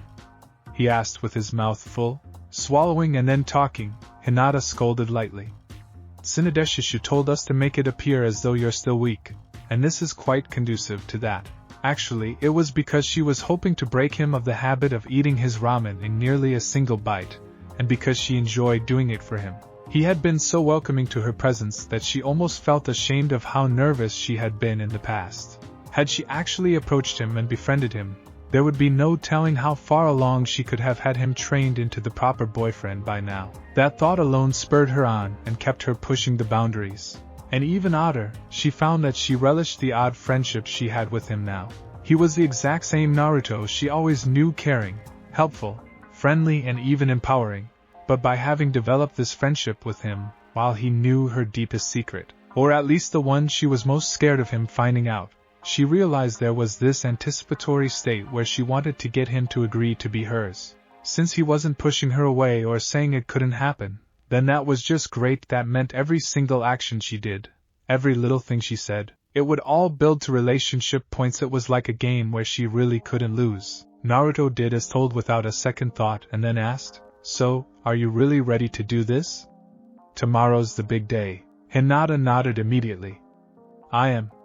I get to be with you," she said, blushing prettily as it was still different to say the words, even though he knew them, "and will be learning my preferred art from the best medic in the elemental countries." Naruto nodded and then was quiet for several moments before he smiled at the girl. "I'm still glad to have you coming with us. You're the only person to really inspire me to really try hard aside from old man Sarutobi." "I what?" Hinata asked. She had helped him? When? Naruto smiled softly at her, different from his usual ones that were so wide they pushed his eyes shut. "Right before the finals at the Chunin exams," he explained. "I was heading to the stadium and was wondering if I could really do it. And you were there and told me that I screw up a lot, but that I never stop trying." He smiled wider and could barely see her through his scrunched eyes. "You'll always be important to me for that." Hinata felt a rush of heat fill her chest and face as Naruto's words filled her with happiness. It was impossible for her to keep her smile off of her face, so she looked down and played with the bowl that held Naruto's ramen. "Thank you." As if on cue from some unholy god, the door to the bedroom slammed open from Tsunade's outstretched foot where she had kicked it open, holding a pile of scrolls while Shizen carried Taunton. "Bachan, what the hell? Don't you ever knock?" Naruto yelled out from the side of the bed where he had taken an immediate battle stance next to Hinata, who had done the same. "Stop your grumbling," she muttered, dropping the scrolls on the bed. "We've got to finalize preparations and make sure we've got everything ready for tomorrow night." Shizen closed the door and cast the privacy jutsu that stopped sound waves so no one would be able to hear them without the aid of an electronic listening device. "Tsunade-sama, please don't speak so loud until everything's in place," she grumbled. There were many doctors roaming this hall compared to the past few days when there were very few, and any of them could be informants for the council members who were causing problems. Tsunade ignored her, feeling flushed from her major victory over her teammate. "Hinata, have you got everything ready?" "Yes. I've copied everything of value from the Hyuga clan archives and have taken everything from my home that I care to keep in the sealing scroll you provided yesterday after showing me how to use them. You said to only bring clothes for court and enough to blend into any environment, since we would be getting everything on the road, but only without the Hyuga emblem, so I don't have much aside from a couple of kimonos. I've also placed a letter to Kurenai-sensei in my kunai pouch to mail tomorrow, so she will get word of what's going on without telling her anything that could jeopardize us, to make sure she doesn't worry." Tsunade nodded pleasantly. Good. Make sure to have a kimono ready for when we enter the daimyo's court, just in case we need it." "I doubt we will, but it's always good for a lady to be prepared." Turning to Naruto, she said, "We'll have to resupply you with standard clothes later, I'm afraid. All you've got are those jumpsuits and things to wear underneath while you're at home. Is there anything I should be worried about taking?" Naruto asked, unsure. I usually have everything I like to keep on me and don't really leave anything at my apartment. But I've got ramen and some plants and stuff. Only the things you want to, but nothing else, really. You'll be getting new equipment and clothes outside. The capital will have a large assortment of, well, everything, really, so we can get anything we need there. And I'm sure some of the clothes from the Uchiha estate will fit if we need them at the daimyo's place. Sitting back, Tsunade decided to explain the details as they were thus far, bringing everyone up to date. Okay, here's what we've got so far. We've taken about 40% of the village's liquid assets by restitution from Sasuke to everyone who went on that mission to get him, Naruto getting the majority of it of course, along with what came with his inheritance from his father, and 20% was from Senju clan funds that I wasn't even aware that I had. She decided they didn't need to learn anything about who, how or why that information had been withheld from her, or why there were standing orders for it all to be transferred to various civilian members of the council with her death. We've got supplies to outfit 4 squads of ninja, so we have more than enough equipment, some tech for long-range communications if we need them, jutsu scrolls to learn from while we're out and trying to decide what we're going to do, food to last us probably 2 years in isolation if we need to just go underground and hole up in some cave system somewhere, including water. And I've released everyone going on this little expedition from any kinds of duties or obligations to Konoha or our families, she said with a pointed look to Hinata, who was quite thankful. So, it's basically what you told us yesterday? Naruto asked. Tsunade nodded slightly, but looked uncomfortable. There's more this time, actually, she said, turning to Naruto. Naruto, would you do anything to protect Hinata? Shocked, Naruto nodded emphatically. Of course I would. Before he could get into a rant, Tsunade turned to Hinata and asked the same. And would you do anything for Naruto? Hinata simply nodded, curious to know what was going on. Tsunade grinned widely, looking far too smug. Good.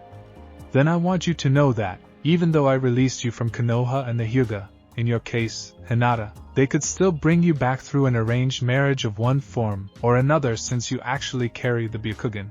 What Naruto yelled, full of righteous indignation. I found a way around it, Tsunade said, stopping Naruto mid-rant. As of midnight tonight you will both be husband and wife. Thump. Tsunade and Shizen both turned expectantly at Hinata's chair, expecting to see a red-faced, unconscious and smiling Hyuga, well, Uzumaki now.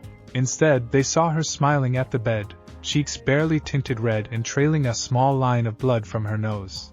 Looking back at the bed, they saw only Naruto's foot that was sticking up from the ground, twitching. Oh, we are so screwed, Inoichi grumbled as he pinched the bridge of his nose after leaving Ino's mindscape. The council somehow managed to banish Naruto without the whole group present, and had apparently done so legally since Tsunade couldn't fight her way out of it, and was leaving with the boy. That meant that those who did so had to have done something to grant themselves more power or somehow found a law in the books that gave them more authority than the Hokage. And he knew a law like that didn't exist, or he'd have been gone a long time ago. He always supported Naruto, along with the Nara, Akimichi and other shinobi clans other than the Uchiha who actively opposed the boy and the Hyuga who was willing to let the boy exist if there was some form of control. And of course Danzo who wanted to turn the kid into a weapon, so certainly wanted him alive, and those who followed Danzo's lead. However, this also meant that those who had to have found a way to give themselves more control had to have done so with only a portion of the complete council, since those same clans wouldn't have allowed it to get that far. It was commonly done of course, as many of those clan heads had business that had them outside of the village at times, but should be impossible for serious matters like this. They had to be able to meet and eke out details while the ninja portion was on missions, but something of this magnitude? No, there would be a civil war coming. It was obvious that the council had just split into 2 factions, and only one side even knew about it. Daddy? Ino asked, worried at how depressed her father had just become. Inoichi looked up and into the eyes of his little girl and realized that she was going to be caught up in the middle of things, and there was only one thing he could possibly do to help her. You did the right thing, Ino. Had you gone to anyone else, you would have probably been put to death if it got out to the public. Maybe just probation if it was stopped in time, he said while thinking up plans on the fly. Honey? What do you think of Naruto? Is he a good person? Surprised by the sudden shift in topics, Ino nodded. Yes, he is. Ever since I found out about all of this, I've been going over every memory I had of him using our spirit walk technique, she said. The technique itself was nothing more than the ability to read memories of someone rather than the actual thought processes. So, it would be impossible to use for finding out what a person was planning, as it only showed memories they stored in long-term areas of the brain. But it was also capable of being used on oneself to sort through and organize memories, which was something all Yamanaka had to do, or they could accidentally give control to the enemy if their mind was too cluttered or weak for disorganization. And? Inoichi asked, curious despite himself.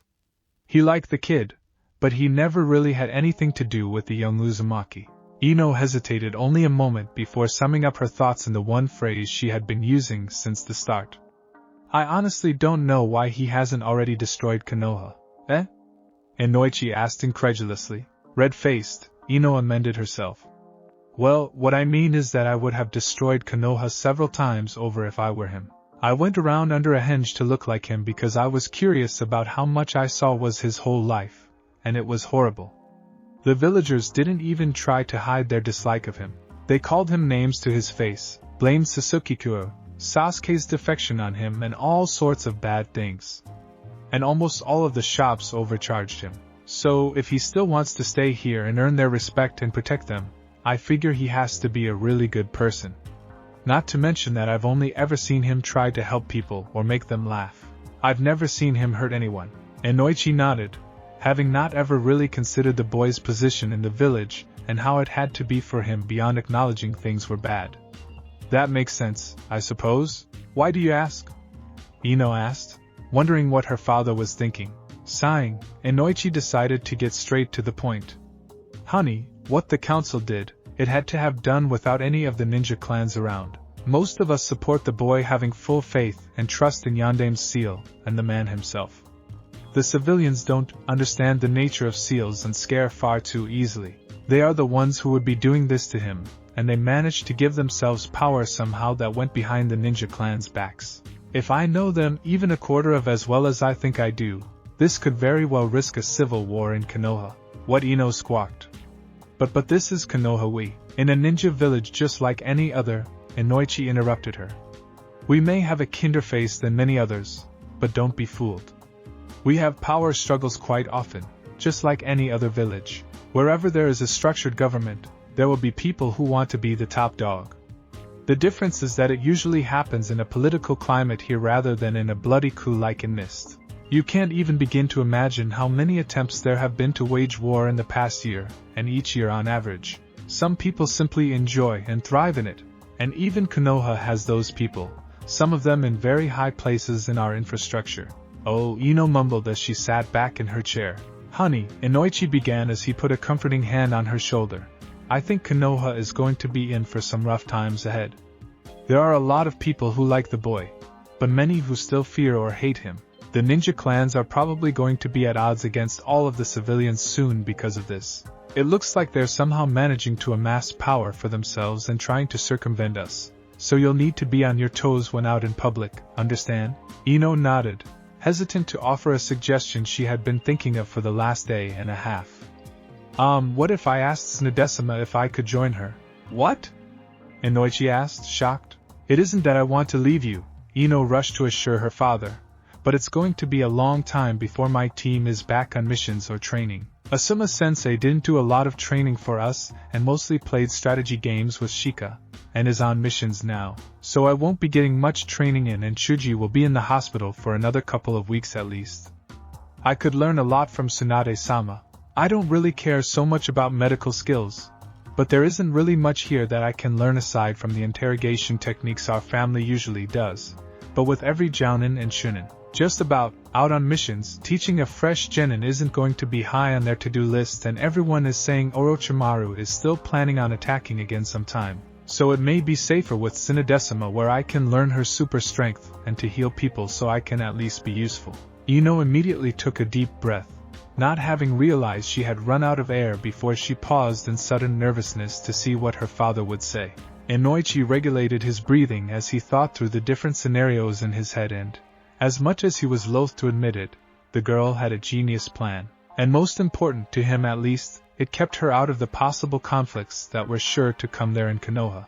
Especially with the knowledge that the ninja clans would have to go on the offensive if they wanted to not lose their rights to the civilians. Tsunade was sure to encounter trouble on the outside, but who better to protect his little princess than a real princess and Sanin? I think you need to ask her to see, he finally said.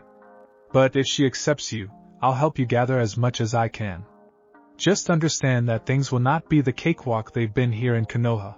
She's bound to put you through your paces and work you into the ground to get as good as she is, and you may have to do things that make you uncomfortable since you'll be learning about what's inside of a body, with her surgery techniques and such.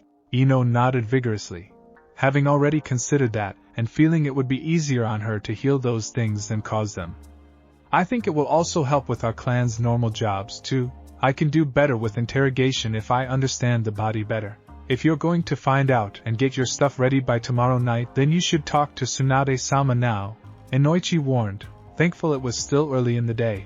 Let her know you have my support, and that I'll handle your mother if she has any problems with it, and that I need to know what you need to take with you. Ino hugged her father and left, leaving the man to his thoughts as he waited for his wife to bring his meal. He would have to meet with his friends and discuss this new situation over a hell of a lot of sake. Konoha would be in the middle of a civil war by next week's end. What do you mean we're getting married? Naruto screeched out in fear. Here, he had been thinking of dating Hinata, but now he was married to her? Seeing the sudden pang of hurt on Hinata's face, Naruto turned and held up his hands in a defensive gesture. It isn't that I don't want to be married to you, Hinata, but I mean I was only just considering dating.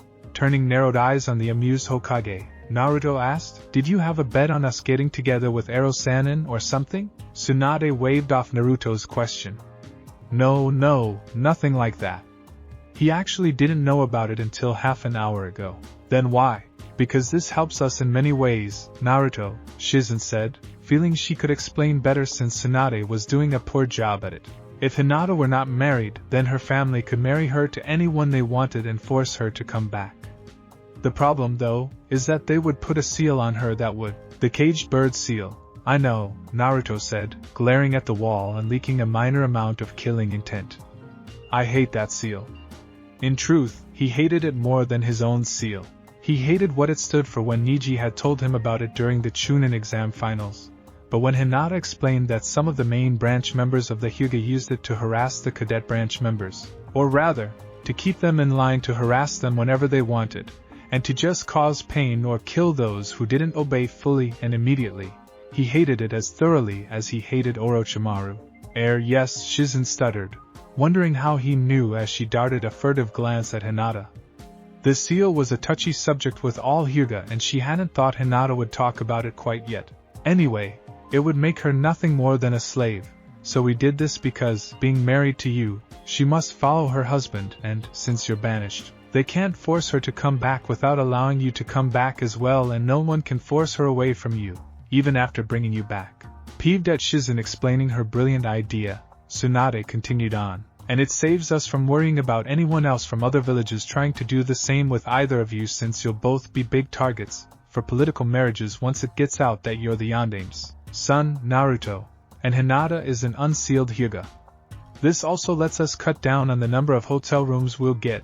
She duly noted Hinata's sudden blush and wider grin, and gives us a good cover for the two of you if you need it. We do not want Hinata-chan here to have a room to herself where someone could try to come in and steal her away, do we? No, Naruto grumbled, not sure about this new plan. But I don't know how to be a husband, he complained. Tsunade and Shizen chuckled while Hinata had to refrain herself from doing something embarrassing. Naruto, Shizen said with a smile, a husband and wife are supposed to be great friends who care for each other and look out for each other. They share their lives and their dreams and do their best to help each other achieve them. So, they are basically like best friends. But you get to kiss, hug, hold hands and do other stuff together as well, including raising a family later on in life. Naruto led his head to look at Shizen, then down to Hinata and nodded resolutely. I can do that, he said, showing the same conviction he did with everything else while Hinata squealed quietly to herself. Besides, he had already promised he would get rid of the caged bird seal after Niji explained what it did. Hooray for the other stuff, Hinata's inner self yelled at the top of her lungs, wondering when they got to have a wedding night. Good, Tsunade said. We'll see about a proper ceremony later, but it will be official at midnight. Granted, that was midnight 2 days ago, but it was a minor detail. Other than that, does everyone know their parts of the plan? I'm to meet with you as normal tomorrow, and we will get Naruto-kun and then go to Ichiraku Ramen for our final dinner. Then I will leave to meet up with you in your office 1 hour later, Tsunadeshushu, Hinata said, getting a nod from the woman. I'm going to wait for you guys to take me from here to there, eat, go to the bathroom and make a kage bunshin to come back to the hospital while I'm under a disguise with Hinata-chan. Then we meet you in your office and all leave together, right? Naruto asked, getting another nod and rub on the top of his head. Perfect, Naruto, Tsunade praised. Remember, I'll want you to make a good show of just hearing the information then and there, understood? Naruto grinned warmly, feeling a pang of hurt that was offset with the knowledge that these people were coming with him because they actually cared. Don't worry, Bachan. I've got a plan, he confessed, stealing a glance at Hinata, who had heard said plan earlier. She had even offered to do the ink work necessary since she had far better penmanship and a steadier hand to make the required item. This isn't going to cause me a headache, is it? Tsunade growled out, wondering what the boy was up to. No, Naruto said innocently. But I think you'll enjoy it, Tsunade shrugged. What the hell? Go flashy. She was almost worried by his and Hinata's grins. You wanted something?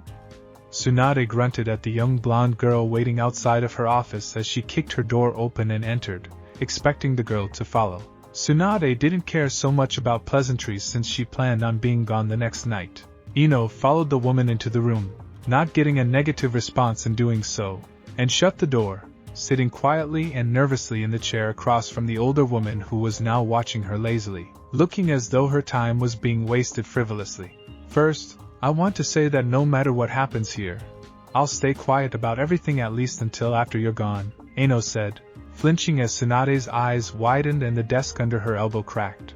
I'm going to kill Jiraiya, Tsunade said calmly, too calmly, erroneously thinking that he was the leak and told the girl all he knew. Yes, Ino was quite pretty, but she was a damn child. The old should know better than that. He was as old as she was. Even if Tsunade wouldn't admit her true age even to herself at this point in time, it was still old. It may be common to wed their young, female ninja at times to older men, but that was for a purpose. Not some old man ogling their bits.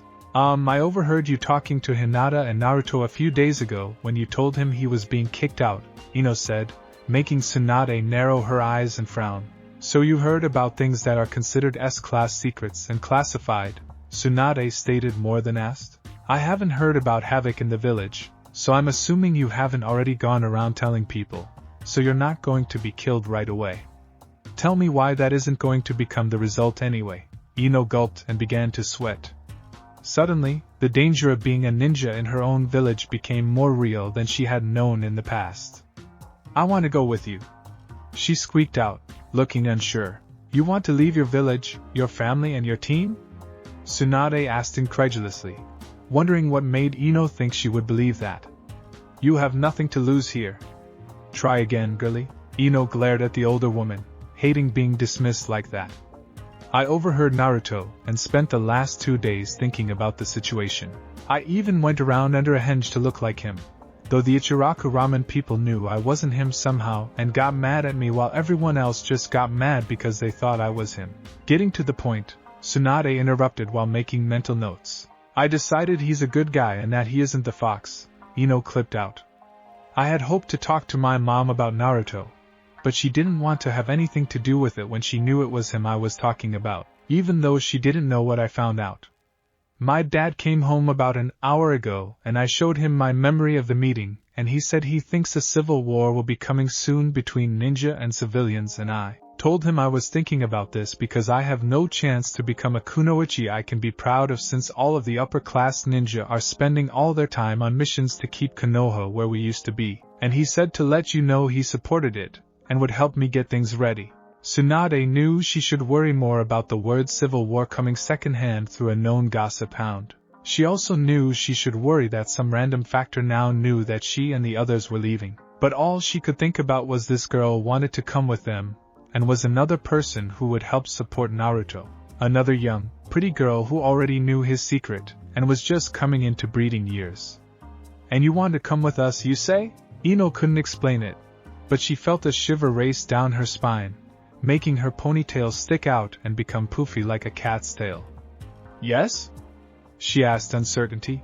Anyone who is a part of a clan, even if all obligations are cut off between family and village, can still be brought back due to various laws that are agreed upon by all ninja villages regarding bloodlines, Tsunade began. If you're going to come with us, and not let anyone who gets angered by what your father is about to do threaten to bring you back for any reason, including making an example of you to punish your dad, then you will need to do as Naruto and Hinata have done and marry Naruto. What? Ino's ponytail looked like a mash of kunai, sticking up to defend her honor against anyone who wanted to touch her. It's simple really, Tsunade said, deciding this would be the girl's test. If she was willing to do this and go with them, especially if more developed out of it, then she would take the girl with them. And in all honesty, she was going to make damn certain Naruto got whoever he wanted. Hinata was almost a guarantee. Ino was very pretty and already decided he was worth leaving for, at least in part. She obviously had her own reasons as well, but Naruto was still the catalyst. Sakura knew the boy liked, but was also a lost cause. She had already offered to betray Konoha to leave with Sasuke, who was leaving as a traitor. That was different than leaving for someone who was loyal and banished by a bunch of power-hungry bastards. Simple how? Ino asked. Well, I'm taking on those that go with us as apprentices, and I have to know I can trust them. I also have to know that whatever I teach won't be forced back to Konoha to be learned here, since I'm teaching what has become Senju clan medical techniques, which I plan to leave to Naruto since I can't have children of my own. Also, we're leaving for Naruto's sake, since he was the only reason Shizen and I even came back.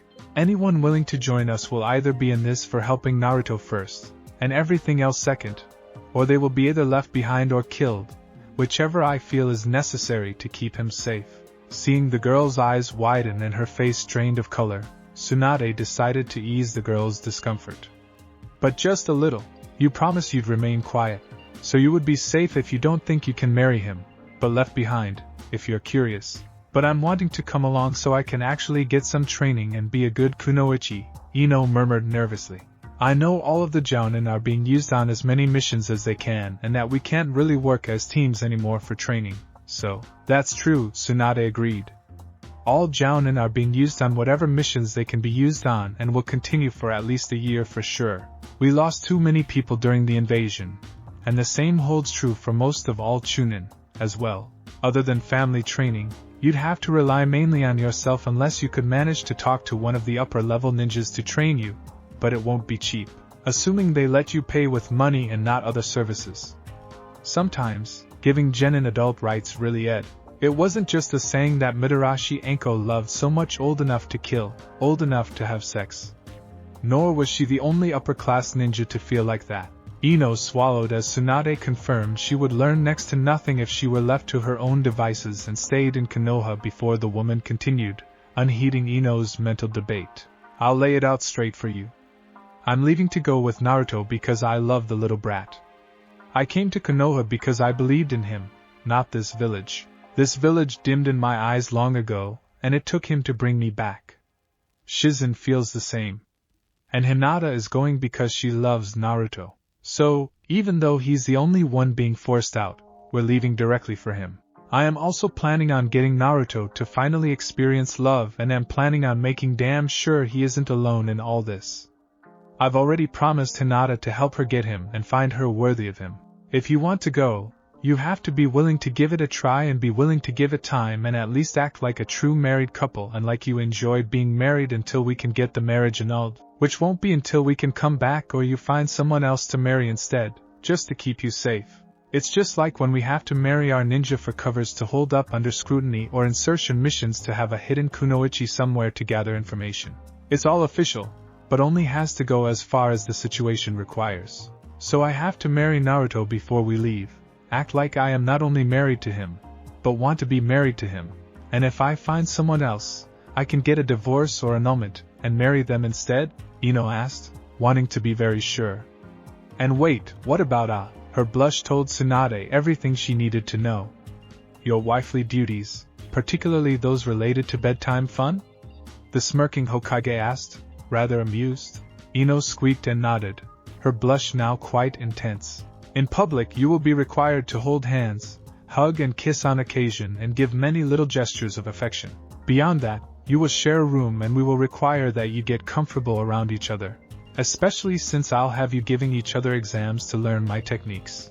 Therefore, any time you go to bed, you will be required to be in your underwear at most or less if you want. As for the sex, I'll be encouraging it, but you won't have to actually do it. Encouraging it? Ino squawked. Why?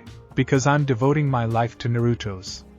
I'll help him train and become strong, I'll help him learn about love and be loved, and I'll be there to help him through anything and everything else, Tsunade said firmly.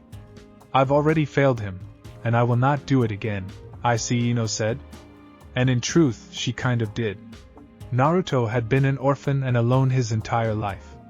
She just didn't realize the full extent of it. If you want to come, have anything you need sealed in a sealing scroll and meet us back here at 11 tomorrow night. You'll need any and all jutsu you can get your hands on. We've got a lot, but clan-specific jutsu or any that may be rare that your family has, you'll want to copy and take with you. Any clothing without the Konoha emblem can be taken, but we'll have most of the supplies you'll need. Don't take anything with the Konoha seal unless you want to take your Hitai 8 as a memento. You won't be wearing it again until we can come back to Konoha. Thank you, Sinodecima, Ino chirped in glee. One last warning, Tsunade said slowly. If you do anything to hurt Naruto, or threaten him in any way, I'll destroy you myself. Do you understand me? The obvious sincerity within the Hokage's eyes made the younger blonde shiver, but she nodded. I don't plan on hurting him. I don't have a reason to. Then tell no one but your father, and remember, 11 o'clock tomorrow night in my office. Ino bowed happily and quickly left the room with a huge grin on her face. So she had to pretend to be married to Naruto. That wasn't a big deal. He was a good guy and took a lot of effort to make the people around him happier, and was always trying to be helpful. She had noticed that in her memories when she was trying to look for hints of evil, and she really didn't think he would take advantage of the situation with his dislike of S. As loud as she was to admit it, Sasuke showed more traits in common with the demon than Naruto did. This whole traitor thing notwithstanding, she could deal with sharing a bedroom with him and Hinata, she supposed. Naruto was sure to be a gentleman about it all. Well, he would have if Tsunade didn't plan on forcing him into the life of a lecher with his new wives. You mean she actually agreed? Inoichi asked in shock. He had honestly expected to be consoling a miserable daughter right about this time. Just like that? Well, Ino hedged. To make sure I can't be pulled back by the council to make an example of you or prove any points they hold power over you for what may happen, I have to officially marry Naruto like some of the kunoichi have to do on insertion missions to go with them. Inoichi really wished she hadn't said insertion in conjunction with telling him she was going to get married in under a day. I'll be having words with Miss Hokage about that, he muttered darkly. I don't have to do anything, she said with a massive blush, hoping to keep her father calm so he didn't ruin things. It's just so I can't be married off to someone else, and I can always come back and get it annulled later. It would also be interesting to see what it felt like to be married to the son of a Hokage, and the yandere to boot. Would it feel strange like it did on birthdays and holidays? Or would it just be creepy and weird? I understand it, he said. I just don't like it. But it makes sense. And you said he's a good kid, and he hates S. Ino supplied helpfully, not realizing that was soon to be a thing of the past. But Sinodecima said I need all my clothes and things I want to take sealed up, along with copies of any jutsu that belongs to the clan or is rare that she may not have, and I'll meet her tomorrow at 11 at night. Inoichi frowned, suddenly realizing how drastic the situation was concerning his daughter. He now had a time that she would cease being his and belong to another man. He shuddered in horror. He watched kunoichi get sent off to various villages, towns and cities all the time as undercover wives, though they were usually orphans, so this was nothing new, and some were certainly as young as Ino. But he didn't appreciate knowing his daughter was about to be a married woman. He was so not going to be the one to tell his wife, I have all of our jutsu on a scroll in case of emergencies where we have to leave quickly. I'll copy that and give it to you and help you seal everything away. What about Mom? Ino asked. She's never happy when I go out on missions and I could be gone for a long time. We won't tell her anything. Just tell her you're going on a long mission tomorrow about midday, and not what it is or anything. She'll never keep quiet, he warned. He loved his wife, but Ino didn't get her obsession with status and gossip from him, that was certain. Tsunade took a long pull from her sake bottle as she continued to think of how to get out of the mess she had just created. Her thoughts had been sudden and foolproof at the time. She wanted Naruto to be awash in love and for once in his life, happy. For however long it lasted, she wanted him to be content in his life and have that romance and love and all that sappy stuff she wanted as a younger girl. Now, however, she had to figure out how to let Hinata know without the first Uzumaki wife trying to kill her when she learned there was now a second. Tsunade shuddered and grabbed a second sake bottle. Shizen smiled as she entered Naruto's room and saw Hinata snuggled up next to him, both sleeping soundly and peacefully. She had overheard Hinata promising to share some of the things married people did that she knew about. Sleeping in the same bed fit the bill quite nicely, it seemed. Shizen chuckled quietly as she began the hand seals to do her scanning jutsu of their final night within Konoha, stopping in the middle to pull Hinata's hand from under the front of Naruto's pants where it had grasped her prize and put it out of the way. The girl ended in disappointment, while Shizen began running her technique again in amusement. Then she frowned in confusion and apprehension. Naruto was now fully healed, but her scans were showing abnormal growth of his skeletal structure. All evidence of previous broken ribs were gone, and his ribcage and sternum were now 3 times as dense as standard bone, and his spine was now covered in the Kyuubi's chakra and being modified to a similar state. What in the world? Shizen murmured as she absently grasped Hinata's roaming hand and put it back on the bed between the two teenagers before running a scan over Naruto's whole body and finding nothing else amiss aside from the presence of more chakra than was generally in a sleeping body. I'll have to inform Tsunadesima about this tomorrow, she whispered to herself as she drew the blankets over the couple, this time letting Hinata's hands go where they pleased as she left. It's nice to meet you again, Sasuke-kun, Orochimaru said warmly as the boy was shown into his chamber. The sight of those blood-red eyes sent an excited shiver up his spine. I hope you had a pleasant journey? Skip the pleasantries, Sasuke sneered. You promised me power. I'm here for it. Your personal guard was defeated by my genin classmates, and I'm not overly impressed. I'm waiting to see if you're worth my time. Yes, I bet you are, the Golden Sannin pretended, not feeling bad in the least about his lost guard. But first I have a challenge for you. Complete it, and I will accept you into the fold and teach you.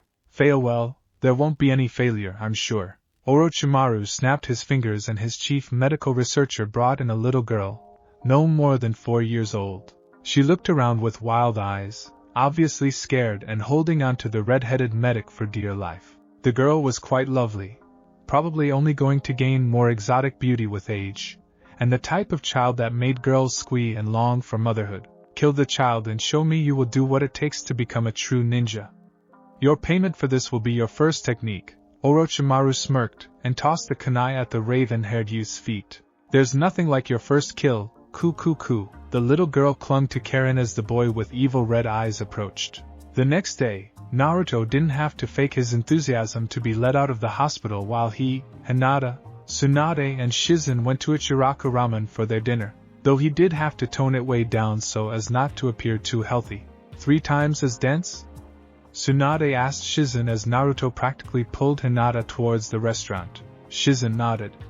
This had been the first time she had managed to get the Hokage mostly alone for a discussion, and since this development wouldn't stop them from leaving anyway, she took what she could get.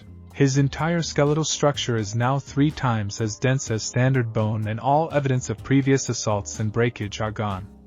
His muscles are changing now. I checked him this morning and it seems to be centered around his chest, but will be spreading like the alterations to his bones did. Changing how? Tsunade asked with narrowed eyes. I'm not sure. It wasn't far enough along to determine. I could tell they were shifting slightly, but most importantly, I noticed a massive amount of lactic acid, suggesting the muscles are getting broken down and regrown as if he was working out extensively. Tsunade finished for her first apprentice.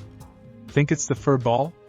She asked. making him capable of dealing and taking more damage? Fuzzy, yes, but as to why? Shizen shrugged helplessly. If it was that, though, why wait this long? He still has a lot of growing to do, so it couldn't have been waiting for him to stop, or it wouldn't be doing that now. He'd be a midget for life. Come on, Bachan, Hinata's going to try shrimp ramen, Naruto called out as he dragged the smirking Hinata through the curtain and into the small building. We'll look into it in a few days. It doesn't seem to be causing damage, and fretting right now won't help. Understood, Tsunadesima.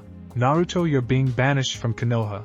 Tsunade retold Naruto for the benefit of Iam and Tuchi, who had been listening to Naruto's story for the past hour. Naruto put up a masterful performance, as he confirmed what was said and then threw up his dinner before walking out of the ramen stall like a zombie, and then channeling his chakra. A blue globe surrounded him, and the people, ninja and civilian alike, looked on in awe and horror respectively as the chakra built up around them like a heavyweight in the air before the blonde-haired boy released it with a tortured scream, covering the entire village in smoke. 5,000 Naruto clones littered rooftops and roadways and began to yell, releasing as much chakra as they could into the air until all of the clones eventually held so little that they couldn't even keep themselves together. Tsunade and Shizen watched in fascination as the spectacle went on in front of them. Naruto had always had massive amounts of chakra, but he always had such horrible control that it wasn't quite the trump card it would have been for others. But this was just the type of thing only he could do. He covered the entire village in a miasma-like cloak of his chakra and blanketed the entire expanse of buildings within its walls, except for one part. Naruto and Hinata had made a slight change of plans to what Tsunade and Shizen had expected. Naruto had actually created a clone early in the morning with all of the chakra he could put into it, leaving himself with so little that he was lightheaded for a few minutes, and that was the Naruto that left with the two women while he went to the rendezvous point he had set up with Hinata. That clone would go and eat, and then throw up to get rid of all of the ramen so it wouldn't be left behind when the clone dispersed after it went to the hospital to pretend to be him. His blue-haired wife, and odd how that didn't faze him now, showed up only a few moments after a huge cloud of smoke seemed to erupt from the whole village. We only have a few moments, Naruto-kun, Hinata warned him as she unrolled the scroll as they ran. Naruto nodded and both stopped in front of the main gates to the Uchiha district. I'll pump as much as I can between my hands. Take it as you need it, and try to get as much of the sector as you can, MK? Hinata nodded as she activated her clan's Dijitsu. I can see the whole sector if I push extra chakra to my eyes. But it gets painful if I do so for longer than just a few seconds. Just don't hurt yourself, Naruto warned with a frown as he began to pump chakra with a heartbeat after his numerous clones raised a smokescreen to cover their activities. He quickly shoved as much chakra as he could force through his chakra circulatory system and between his hands, where he held it as a large blob of energy, useless now to him as every ounce of his focus was on not releasing it, and causing a backlash that could hurt the two of them. Hinata frowned and hesitated for a brief moment, as she saw Naruto's chakra leave his body and rest in his hands, leaving only the red of the QB in Naruto's system. It wasn't the fact that Naruto now looked red instead of blue, but that the chakra of the demon fox's chakra pushed all of that which Naruto was leaving within his body out as well, leaving only its own chakra within her love toy. But seeing Naruto not affected adversely, she did her part, and pushed the entirety of Naruto's chakra over the Uchiha sector as her eyes began to burn and her vision to blur of everything but the chakra. They were leaving the walls of the sector to hide their theft as long as possible, but everything inside of those massive walls were coated in a shell of blue chakra before suddenly winking out of existence with a dull whump. Naruto felt the last of his chakra leave his hands in the rush as it all came back and passed through his fingers and into the scroll, and had an odd moment of fascination as he realized he felt quite strange. Like lines of icy water were forming throughout his entire body. Naruto-kun, you'll need to help me to Tsunadeshi's office. I'm afraid my vision is blurry. It'll take a few minutes to get back to normal. Naruto looked at Hinata and nodded, losing focus on the strange feeling in his body. Oh yeah, sure Hinata-chan. He grabbed her hand and began to walk her through back streets and alleys so no one would see them, and had nearly a minute before his clones began to exhaust themselves into disruption. Why do you keep going if your eyes would get hurt? Channeling that much chakra just causes the muscles that control our eyes to overexert themselves, making our sight better temporarily with the cost of our normal vision afterwards and lessening the amount of time we can use our Byakugan. I just need to give them some time to relax. It had nothing to do with the fact that their hands were now clasped together or that she could stray and make him pull her into him to get her going the right way. When I said make it flashy, I really didn't think you were quite so skilled as to go that far with it, Tsunade told Naruto as she and Shizen entered her office and found the two already waiting for them. It actually made me feel bad about telling you all over again, she grunted. Well, it served its purpose, Naruto said with a huge grin. Oh? What was that, Naruto-kun? Shizen asked. Even Hinata seemed to be smirking. We sealed the Uchiha sector, but left the wall that separates it to hide it as long as possible, Hinata answered.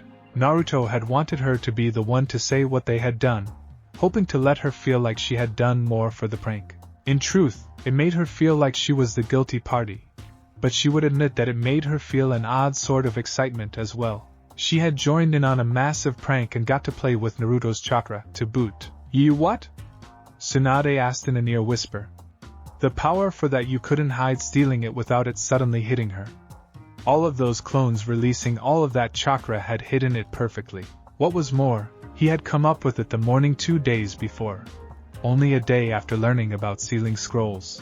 I supplied the chakra and Hinata-chan controlled it, he supplied helpfully. I thought the Byakugan had a range limit, Shizen asked Hinata. We do, but we can push more chakra into our eyes to expand on that. But it only helps for a few moments before the excess chakra causes our muscles to become uncontrollable, and we lose all sight until the muscles aren't so exhausted. Like taxing arm or leg muscles, Tsunade mumbled to herself, wondering what could be done with that. So, do we have everything ready to go? Naruto asked. All but one, Tsunade said as she took her seat behind the large desk. I know it's short notice, but I wanted to tell you before we got to the gate Hinata Ino will be joining us on this excursion. What? Why? Tsunade-sama, are you sure? Tsunade held up her hands to make them silent. She overheard us Tuesday when we were telling you everything. We got careless and she heard from behind the door. But she hasn't told anyone but her father, who is keeping it secret until everyone finds out we're gone. But why does she want to come? Naruto asked incredulously. Naruto, what the council did to get the power to banish you was, while not illegal, a blatant act of aggression. They basically managed to give themselves control over ninja for civilian and inter-village purposes so they could get their own ninja and have them do various things within their own walls. So, the buxom Hokage said, the ninja clans weren't in on any of it. That means that the civilians and the ninja are going to be fighting each other very soon for power, and that could be very bad for any ninja clans on the council, like Ino's father, where they may use their children as an example. What do you mean? Naruto asked, not liking how this sounded. We'll use Ino as an example since she is the one going with us, Tsunade said. Inoichi, her father, has long supported you and the action Sarutobi took on your behalf, as did most of the shinobi members. However, the civilian side was unanimously against it all, making them all enemies that way. Now, because they have the power to order ninjas for various things within Konoha, they could force Ino to do things that are horrible just because they could, and because it would make Inoichi suffer as much as Ino. What do you mean? Naruto asked, wondering what could really be bad in Konoha. We have a red light district, as an example, Tsunade said with a frown. As much as she hated the fact, it was true. Ninja had many problems with all the constant death and sex, and the various aspects within the red light district made an easy and profitable way for tensions to be released. They could force her to work there under the guise of getting information out of any foreign agents who come into Konoha. They'd really do that to her? Naruto asked, shocked senseless. It's done quite often, actually, Tsunade said. It's an ugly truth, but men talk to pretty girls, especially after sex. Suddenly, many things clicked for Naruto. That's why Erosenin is always going to those girls in those places, isn't it? He asked. He spends money on them and buys all those drinks and gets information from them. Several eyes widened, though it was Tsunade who confirmed it. As a matter of fact, yes. He actually owns many of those places and uses the money he makes from his books to pay the girls quite well. I'm sure there are many more than just those, but it's a major factor, I'm sure. Naruto still scowled. I don't like it. Few do, Naruto, but it's a fact of life. And it doesn't require using ninja, but doing so means they can guide conversation and will look out for certain things. But that's not the point. The point is that they can do those things and are likely to. She overheard us and knows that the odds of getting any decent training in Konoha are slim to none, and her father is supporting this. What I need to know is if either of you have any problems with her coming along or with her in general. Only because she likes Sasuke, Naruto grunted. She was a pretty nice girl as long as you weren't competition for Sasuke, Hinata murmured quietly. Her vision had come back halfway to the Hokage's tower. But knowing she had just helped to steal an entire section of Konoha without them even realizing it had made her feel a little guilty. That didn't stop her from realizing something, however. Tsunadeshishu, can they force her back when they find out she came with us?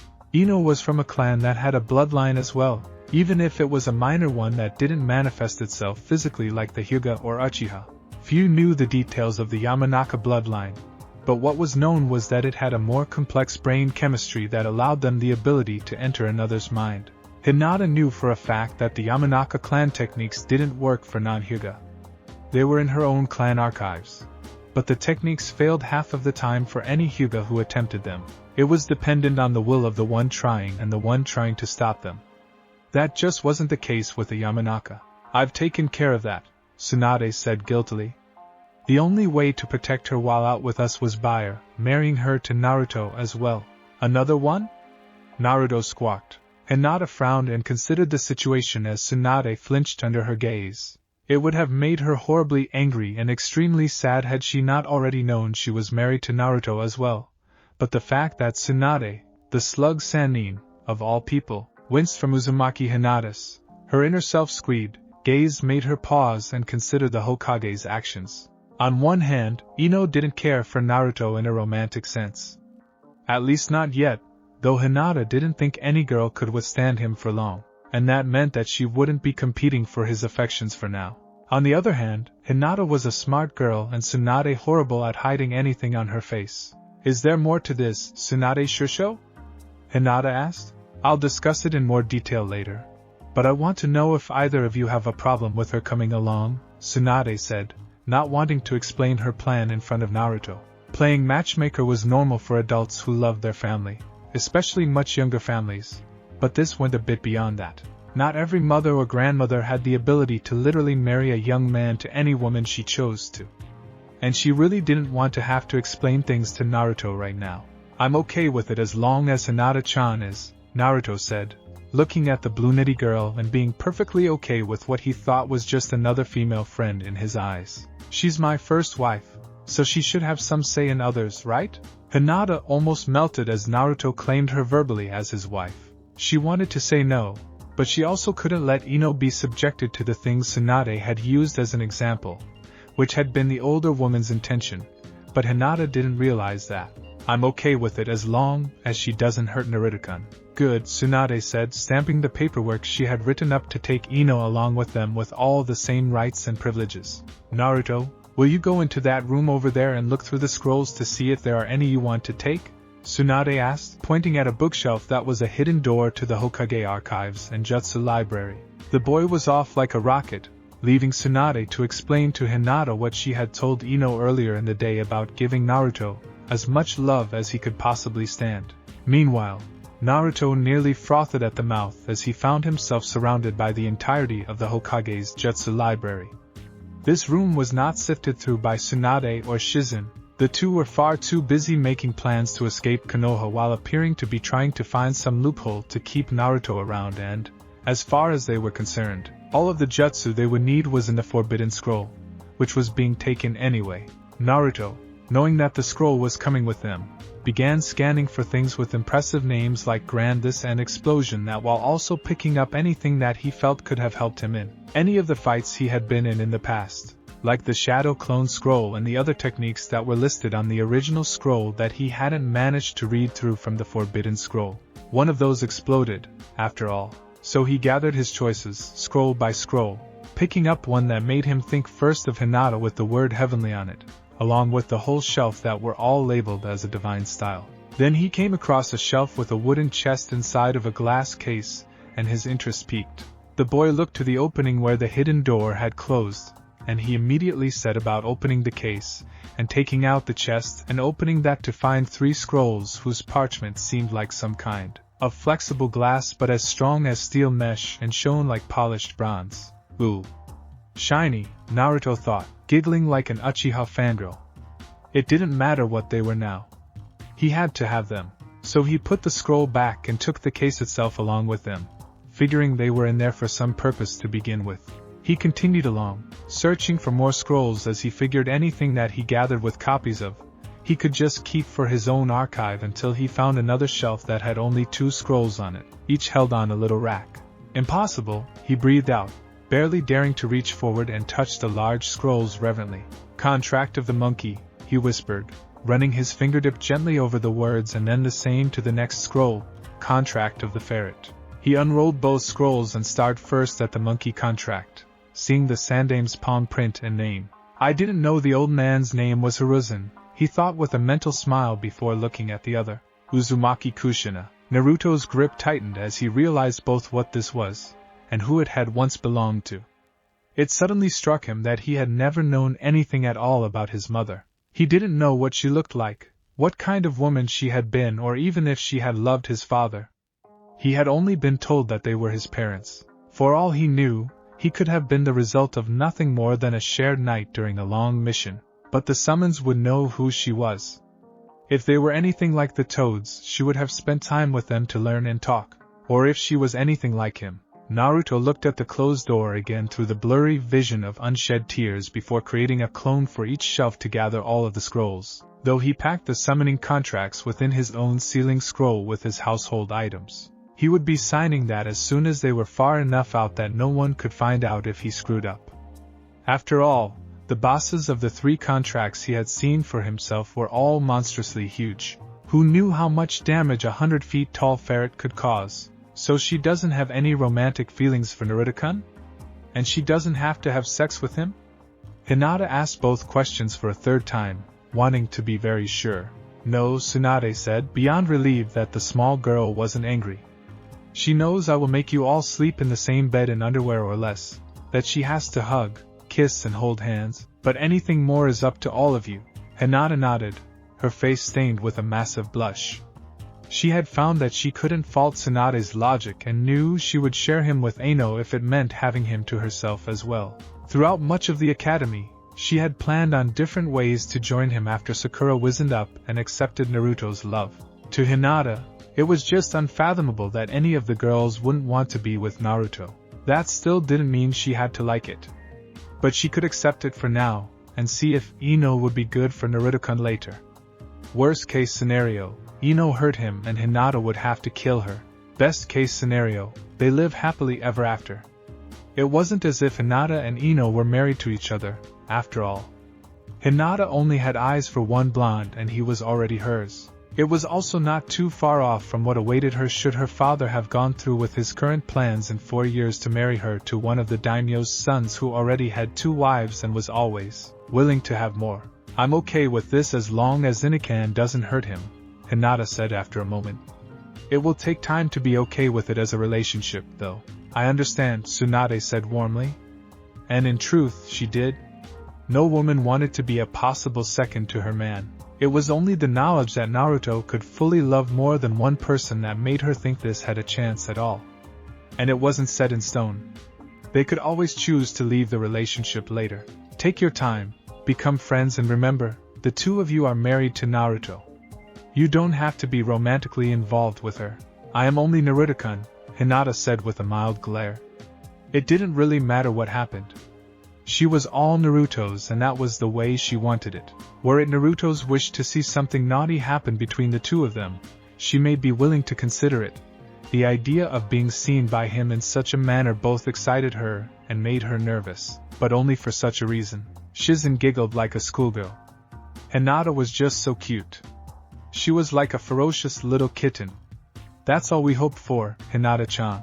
The group felt a pulse of chakra from behind the hidden shelf and Shizen rushed to open it and looked in, seeing Naruto picking up the only scroll from within the room. "What on earth did you do with all the scrolls, Naruto?" she asked, already fearing the answer. "Bachan said to take what I wanted and I decided I wanted it all," he responded, a little more shortly than he normally would have, though it wasn't enough to be noticeable to anyone other than Hinata, who knew the boy better than anyone else. Tsunade laughed. She should have expected that. Ino knocked on the Hokage's office door at precisely 11. She had a full packet of soldier pills in her pocket, and nearly every possession she owned, and a good many her father forced her to take sealed in a scroll at her hip. That included, unknown to her, a box of S that he was far too embarrassed to ensure she would use if the situation required it. Hopefully, she would be the one to find them, too. As a ninja, he had long ago accepted she may have to do the things any kunoichi might. But he really didn't want to become a granddaddy out of this whole thing. She squeaked as the door was thrown open and Tsunade glared imperiously at the trespasser until she saw who it was and softened her expression. "Get in here, Squirt," the old woman said, dragging Ino in and slamming the door shut. "Hi," Ino said quietly, waving at her two peers who were sitting in front of the Hokage's desk. "Did you know you're my wife now?" Naruto asked bluntly. Ino's face pinked. Everything had been checked and marked off of a list Shizen had thought to create, and everyone was now free and clear of any obligations to Konoha. Naruto, because they kicked him out, Hinata and Ino because they were now officially married to the boy, and Shizen and Tsunade because Tsunade had the stamp and could do anything she wanted with it. Also, with taking off with so much money, the entirety of the Hokage's Jutsu archive a la Naruto, the Forbidden Scroll, which was the only backup of said archive, and a good many of the village's emergency supplies, Tsunade cleared them of any and all past and present crimes after a rare moment of clarity, which came right after sealing away a large amount of sake that had yet to be paid for from 3 different liquor stores between the Hokage Tower and the West Gate. The group of 5 rushed through the trees and tried to make a good amount of headway into the night, hoping that no one would find their absences out of place for another 36 hours at least. They had all of Friday to get a head start, and then the old fools on the council would be looking for them on Saturday to try and get their way. They weren't going for stealth, so much as they were speed, since Hinata was the only one of the younger 3 who had obtained any training in moving without leaving a trail. "Where are we going first?" Ino asked after the first hour had passed. "The daimyo's palace," Tsunade said immediately. "We'll be getting everyone some basic clothes to replace our current ones since Naruto, at least, will stick out to everyone's memory." "When do we start training?" Naruto asked, wondering if there was anything they could do on the move like he had done with them. "Not for a couple of days until we leave the daimyo's palace. We don't want to get hurt before that, and we don't want to get slowed down." "That reminds me," Tsunade said, moving closer to Naruto. "I want you to promise me that you won't practice any new techniques without running it by Shizen or myself first and getting our permission." "Why? I'm a Sannin, Naruto," Tsunade said, trying a psychological track first and foremost. "Do you agree that it means I know how to become strong?" "I suppose," the blue-eyed boy grumbled unhappily. "And as a medic, the best in the world, I know enough about the body to know how to make it stronger, faster?" Naruto thought about it for a moment before agreeing. "Yeah, then understand that my plan is to make you as strong as I possibly can, all of you," Tsunade told them all, looking at the girls to make sure she had their attention. "I'm going to work on your bodies first to make you stronger and faster. Then we'll work on making you get more jutsu.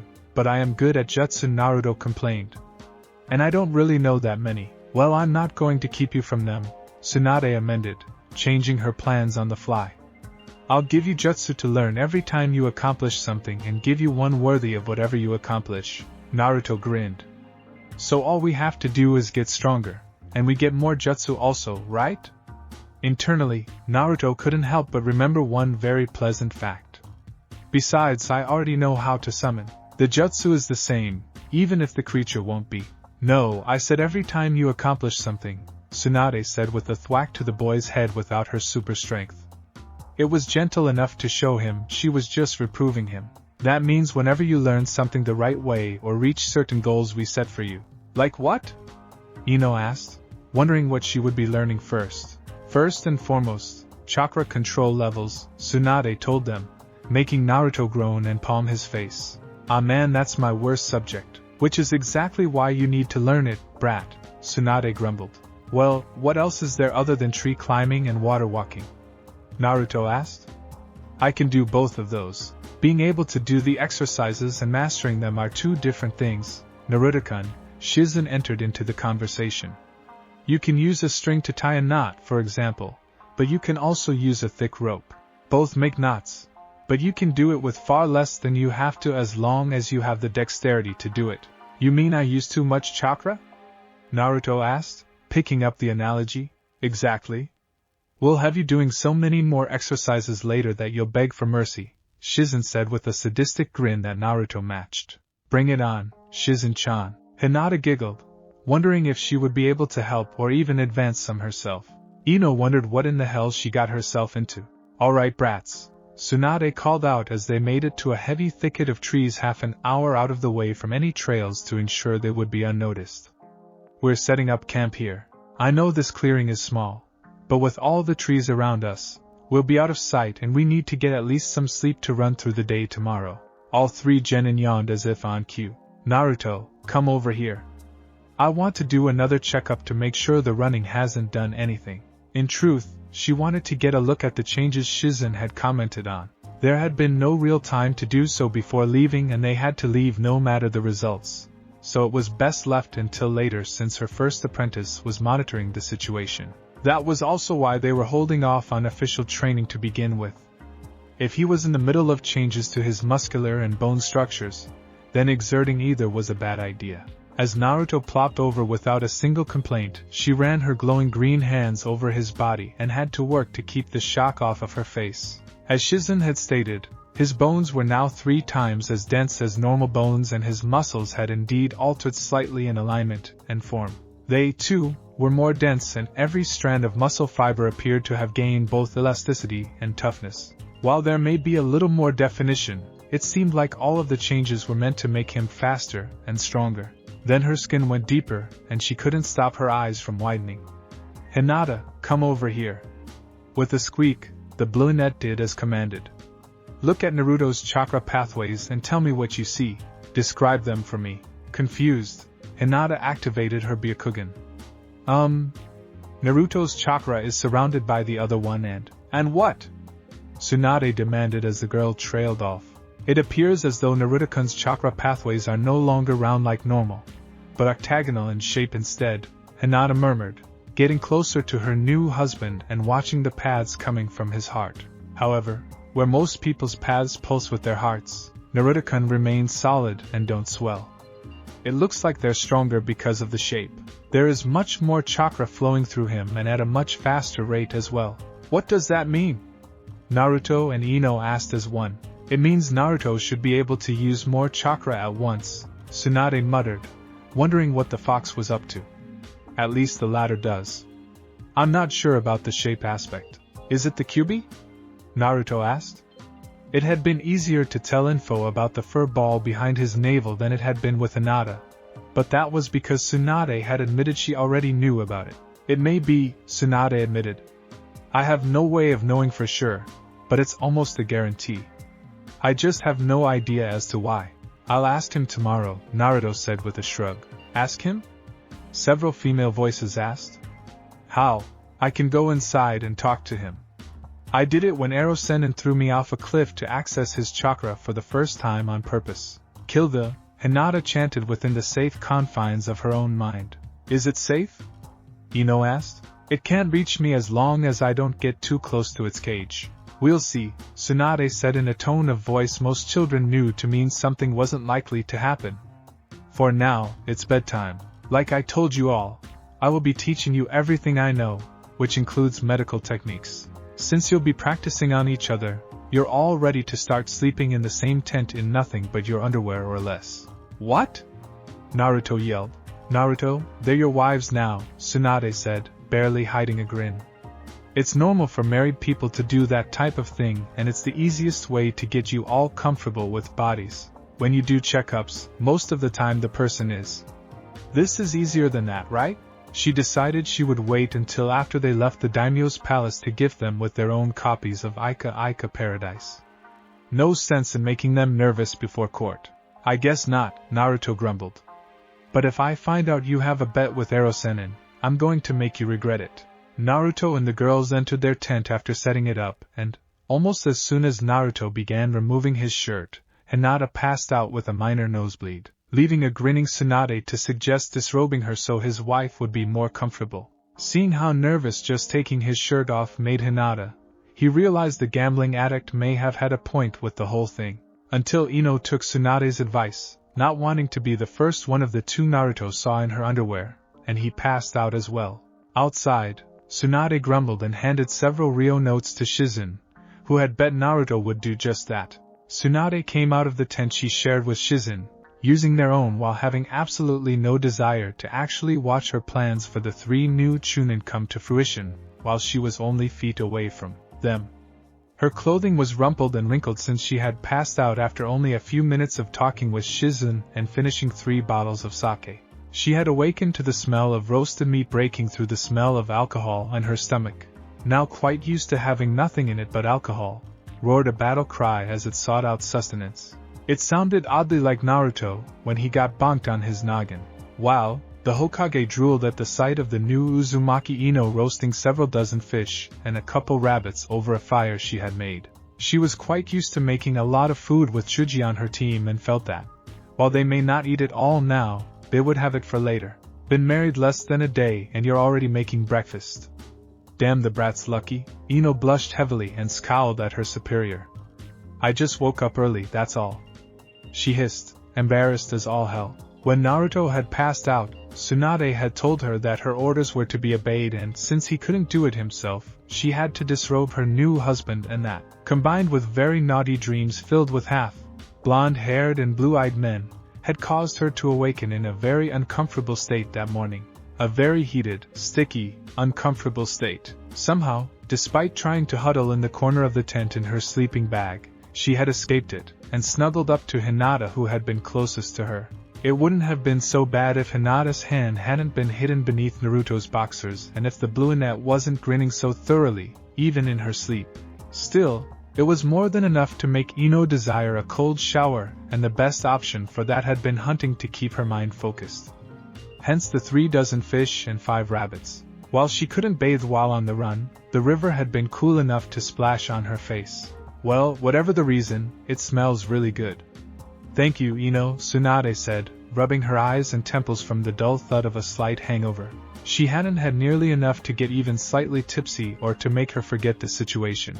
But no matter what Naruto thought, ramen was not the best of foods, and she had barely eaten anything the night before at Ichiraku Ramen, so the alcohol had hit her system a little more heavily despite her high tolerance. You're welcome, Ino muttered. When will we reach the capital? 3 days, 2 if we push hard. But we shouldn't need to do. The yelp of surprise caused both blondes to look to the tent where Naruto came out in a rush, still in his boxers and red all the way down his chest and looking shocked, making Ino goggle and Tsunade to smirk triumphantly. Well, Naruto, I see you've got a morning visitor, Tsunade taunted, pointing down to his waist. This boy doesn't do anything in a small way. Lucky girls? Naruto frowned in confusion before looking down and seeing the results of Hinata's movements from trying to get more comfortable, while her hand remained on him. Then, with wide eyes, he looked to the woman that was as old as his grandmother, to the woman who was now his second wife, and staring at his visitor, then squawked and ran back into the tent. With a giggle that sounded suspiciously like a female Jiraiya's from within the tent a second later, Naruto stepped out with as much dignity as he felt he could muster, regardless of the giggling one still inside, now that he was dressed. As all of you, the boy muttered darkly, unaware of Hinata scribbling furiously in a little notepad from her jacket pocket. That's enough, Naruto, Tsunade grumbled as Shizen stepped out of the tent and came to help with breakfast while Ino rushed into the tent and away from Naruto. Days before, Ino would have been furious that the first time she saw a male's anatomy in person was not an Uchiha. But now, she just realized that she would soon be forced to see them more often, and was really wondering if the medical field was worth the embarrassment. All right everyone, Tsunade said as the group got into gear. Eat up and get ready. We move out in half an hour at the latest. Naruto, time for your morning checkup. Tsunade activated the mystical palms diagnostic technique and scanned Naruto's body again, and found herself amazed at what she was seeing. The boy's bones were still 3 times as dense as normal for a human, but where his muscles had been forming stronger fibrous tissue, it was now finished with that, and his blood vessels were now increasing slightly in number, and appeared to be designed to provide more oxygen to all of those muscles, which would allow faster healing and increased stamina, since they should, in theory, be able to provide longer use without wearing down, along with providing more oxygen to his body, especially when added to his muscle fibers being more resilient to wear and tear through what apparently had been a conditioning process. Even his tendons now appeared to be made of something far more durable. One of the more impressive aspects, however, were groups of muscles added to his joints and generally well-protected areas that seemed to be designed to tighten around his arteries to prevent major blood loss, in case he lost an appendage. It was then that Tsunade noticed the demonic chakra over Naruto's body. It wasn't that it was harming him, oh no. In fact, she was able to tell, without a shadow of a doubt, that it was scanning his body just as she was doing at the right moment. Why not? Danzo asked the secretary in front of the Hokage's office when told he was not permitted to enter. That no one, in fact, was allowed to enter until midday tomorrow, the day Naruto was to be banished, and the day after her laws took effect. There were even 20 ANBU stationed at the door with orders that only one could leave at a time, and anyone who attempted to pass was to be killed. The show of power and force would have impressed the old war hawk if it didn't piss him off so thoroughly. I'm sorry, Danzo-sama. I'm afraid I don't know. No one is allowed entry until tomorrow afternoon according to Tsunade-sama's orders. Anyone attempting to will be dealt with, the secretary said nervously. She was used to giving bad news and standing up to basically everyone under the Hokage's orders, but with events from the last few weeks under Tsunade's rule, her authority had been less and less commanding, and the man who was currently dominating in that area was not one she was hoping to give bad news to. Only knowing the ANBU had their own orders that she enforced hers kept her from squealing about the one person allowed entry. Danzo turned and strode slowly from the room, lips curled into a snarl that passed as a smirk. So, the bitch hopes to try and rectify the situation, does she? There is no coming back for her now. However, this move troubles me. It's blatant, and we cannot issue missions since she had all of our files in that room. Our clients shall not be happy by the missed day. But in the end, I suppose it will be worth it. This should humble our dear Hokage. As happy as this made him, something still didn't seem right.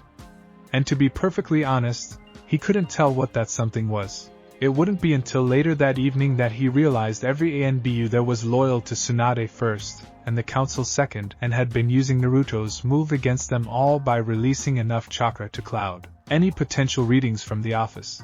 But Tsunade's laws would be in effect by then. Even now, Jiraiya had numerous copies and was taking them where they belong, threatening untold pains to any who talked about the new laws before their implementation. Yeah, what do you want? Inuzuka-tsum growled as she opened the door and found the heads of the Yamanaka and Nara clans outside of her door. The day had been the first she had had off in 2 weeks, and she was not amused. Not amused at all. The woman was petting her kunai lovingly. We're about to go to war, Nara drawled out lazily, looking more alert than the woman could remember seeing in some time. Tsum straightened up and became fully awake in an instant. Orochimaru? No, Inoichi said with a sigh. The Konoha Council, civilian sighed. Can we come in? Hayashi will be here soon, along with a few other clan heads brought in that aren't aware of what's going on yet.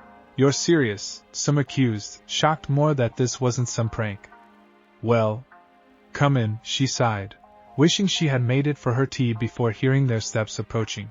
Naruto's eyes shifted back and forth as the group stopped at noon for lunch. He had pilfered the scrolls Tsunade had sealed all of their stolen sake in, and had been looking all day for a moment in which to sneak away from the group for a few minutes, and found this to be the first opportunity, and if the first half of the day was any indicator, it was bound to be the only opportunity he would get. See you guys in a few minutes. I've got some business to take care of, the blonde-haired boy said, sounding nervous enough that Tsunade and Ino both scowled. Really don't need to know that, Naruto, Ino grumbled. She really hoped Naruto wasn't the same type of male her mother occasionally complained about, coming in to use the bathroom while she was in the shower or farting under the blankets, and then covering her head under it so she would be forced to smell the powerful stench. Boys were proud of the weirdest things sometimes. Make it fast. We'll be eating in about 10, Tsunade said as she waved her hand airily.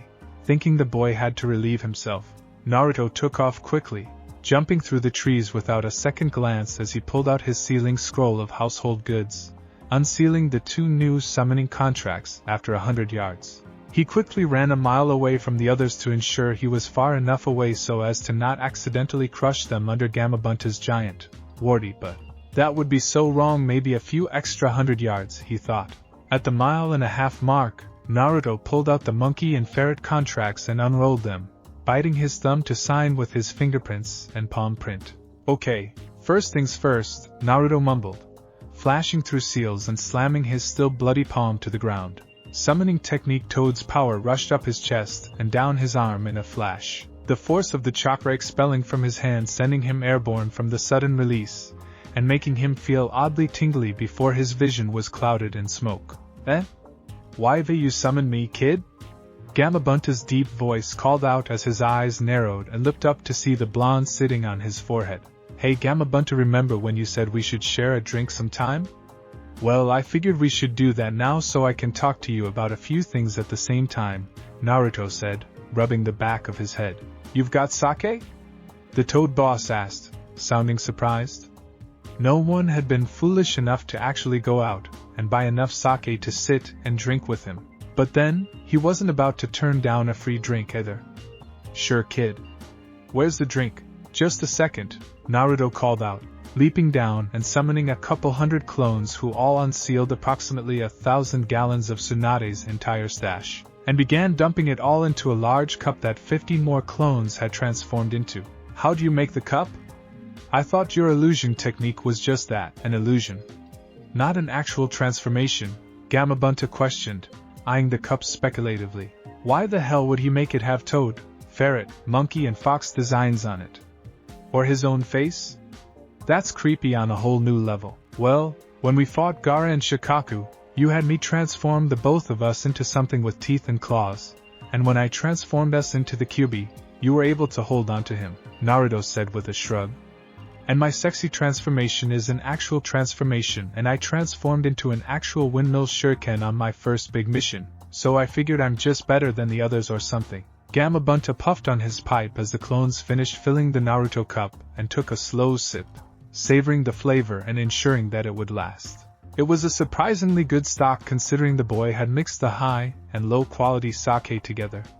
To say nothing of all the various flavors mixing around, making it more of a rather exotic blend. Ah, this is a very good quality sake. Good job. You may be a proper subordinate yet, the old toad quipped. In actuality, it wasn't. You don't really get good quality when mixing good and bad. It was just strong, which is all he really cared about. Maybe, Naruto said sadly. Konoha kicked me out, so I don't know if that'll mean I can't be your summoner anymore or not. Why would they do that? Gamabunta questioned loudly, looking down at the tiny human. This brat had been as loyal as his father. For them to kick him out meant something had gone horribly wrong. I'll explain that. Tsunade and the others came out from the trees. And Naruto, I thought I told you no techniques. You were still close enough we could see Gamabunta as if he were right beside us. If we weren't going to be at the daimyo's palace before this little stunt could alert Konoha, I'd be upset. Technically, you said no new techniques, Naruto said nervously. I also signed the monkey and ferret contracts since I know how to summon, and those fall into that line, too. I was hoping Gamabunta would tell me if I could summon them since my mom had the ferret contract, and I want to learn about her from them, and I wanted to at least tell the monkeys what happened to the old man. You signed other contracts? Gamabunta asked curiously only a moment before Tsunade. The latter wasn't even aware those weren't held by the contracted animals. Ferret and monkey, Naruto confirmed. My mom had the ferret contract and old man Sarutobi had the monkey, and I was hoping they would let me summon them. But I wanted to know if you would be okay with it. That's part of why I took Bachan's sake for you. You what? Tsunade screeched. Naruto glared at the older woman. What? You said the council was able to do what they did because you were always drunk or hungover, and you stole enough to give to a 700-foot-tall toad. I may not be able to be Hokage anymore, but I can still protect the people that are important to me, even if it means from themselves. Admit it. You're a drunk. I may hate what happened, but I don't blame you even though it was because of you it happened. I don't want you drinking anymore unless it's a bottle at most or something with someone like Daimyo. I won't make you stop totally. But Ero-san said you've been drinking since you left Konoha. Hell, you were even drunk when we found you. You admitted that Ina-kan overheard us, and you'd think a Sannin would be able to sense her. At least the stories always say no one could really sneak up on you. You've spent so much time running from debt collectors that you can barely call yourself a ninja anymore. Why don't you tell me what's going on? Gamabunta said, hoping to get back on track. He was surprisingly busy in life for a toad. Jiraiya's use of toads in conjunction with his spy network was not just a coincidence. They were the demonic version of the Yakuza, and perhaps you should try to summon the other bosses to explain to them at the same time. I haven't decided yet if I'm okay with it, but if they're going to agree, they should know what's happening as well. Naruto cried out, moving a bit away to summon the Monkey King, Enma, first, followed by the Ferret King, Nemui. What's going on? Enma asked, looking around with narrowed eyes. Who interrupted my nap? Nemui pondered, opening only one eye to ensure there was no fighting and then closing it, hoping to fall back asleep. My summoner, Gamabunta began, was apparently kicked out of his village, Konoha. I'm about to find out why. But he found and signed your contracts, and I told him to summon you too to ensure you know what happened. And who are you to summon the monkeys? Enma asked. He knew who the boy was. Sarutobi had brought him up before. But the monkeys were meant to be a family contract. I basically wanted to let you know Gigi died, Naruto said quietly. I figured you should know if you didn't already. I was also hoping I could summon you for stories of the old man and to help in serious fights if needed. He turned to the sleepy ferret, who was certainly emulating his namesake. And I signed the ferret contract because my mom was the last one to sign and I was hoping to learn about her. I just found out who she was the other day but don't know anything about her. I don't even know if she was married to my dad or if she was even happy to have me. All I knew was her name. Nemui opened his eyes and looked at the boy who claimed to be the spawn of Kushina carefully. Who was your mother, kid? Uzumaki Kushina, Naruto said, looking between the three bosses. He was surprised and curious about their sizes. While Gamabunta was absolutely huge, Enma was just a few heads taller than an average adult at roughly 9.5 feet or so, and the ferret boss was about 60 feet long, and as big around as Naruto was tall. Hinata and Ino had gone googly-eyed at the sight of a giant pile of cute, fluffy animals. Hinata's eyes were almost as starry as when she looked at Naruto, and he was the epitome of cute to her. Tsunade winced, fearing what would come from that discussion, and chose instead to tell the three bosses about the Kyuubi, who Naruto's parents were, Sasuke's defection and then Naruto's exile, ending with how all of them were there for Naruto's protection, and because they would rather leave with him and plan to train him up, and how he was now married to the two younger girls. That's a really crappy situation, though I've gotta say great job getting two cute mates, Nemui said through a yawn. My name is Nemui and the ferrets are at your service whenever you need us as long as Gamabunta is okay with it. If he's not, feel free to summon us just for stories or to pass the contract on to your children. We are only for the Uzumaki family, though, or your children, regardless of the name. We just don't work with snakes, wolves, lions, bears or beavers. Or basically anything that will try to eat us. Just try to keep some snacks on hand for us, and we don't like getting wet. Summon us on a boat and we'll throw you overboard before leaving. I'm going to take a nap. With a bamf, the Ferret King was gone, back to sleep in peace in his hollow. The four girls wondered why the ferrets would be so against water when their previous summoner came from Whirlpool. Enma's first reaction had been to tell the boy no. But his knowledge and discussion with Hiruzen regarding the boy may be worth taking the risk of having a multi-summoner, and he had yet to know if his previous summoner's heirs would be worth serving. He already knew his son, Asuma, was a lost cause. The contract would have been passed on. But he failed to uphold the values the monkeys followed. The moment he left his family, the monkeys refused to be summoned by him. Poor Konohamaru still didn't know Asuma was his father. 1. I have long served the Sarutobi clan and Konoha. What they have done, however, is against everything they, and Hiruzen, stand for. I would like my contract to find its way back to Konohamaru, who was supposed to receive it when he became a chunin, but it would be much safer in your hands than where the council could get to it. Should Gamabunta find it acceptable, I and my clan shall serve you until then. Just don't take too long to return us to our rightful home. The monkey provided a bow of his head, the most his summoners would get, and more than anyone else would receive, then poofed away. They could talk at a later time, after all. Gamabunta sighed in thought, thinking things over. On one hand, the toads had never had a multi-summoner before. On the other, this was, he believed, the child of prophecy. The child of prophecy who had just given him a lot of expensive sake. And even without that, his sons absolutely loved the kid. Oh well.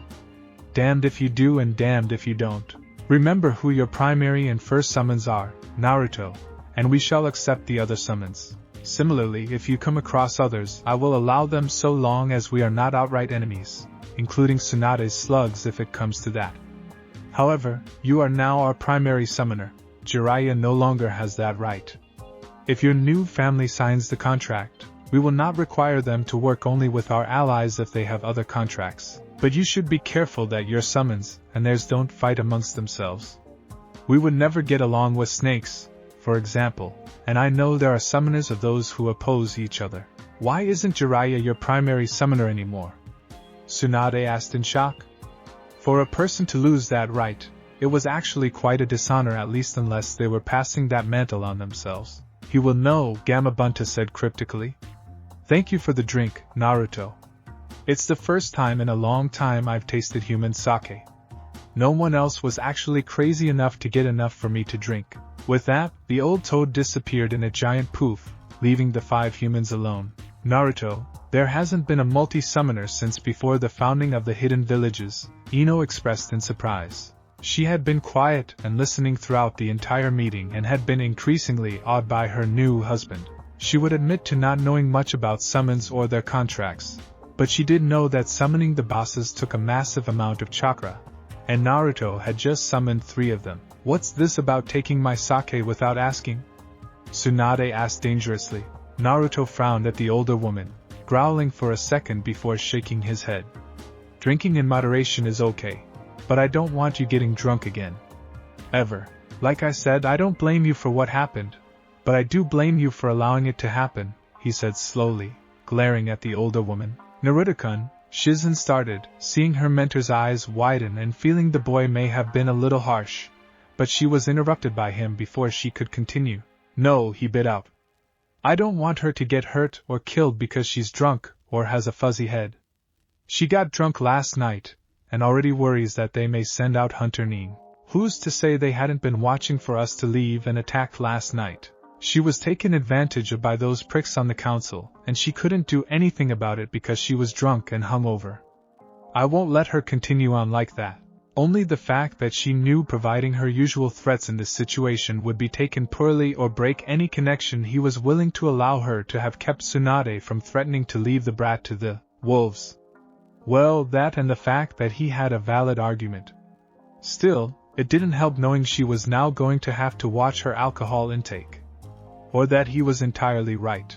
She had put them all at risk last night for drinking at all, much less 3 bottles on an empty stomach.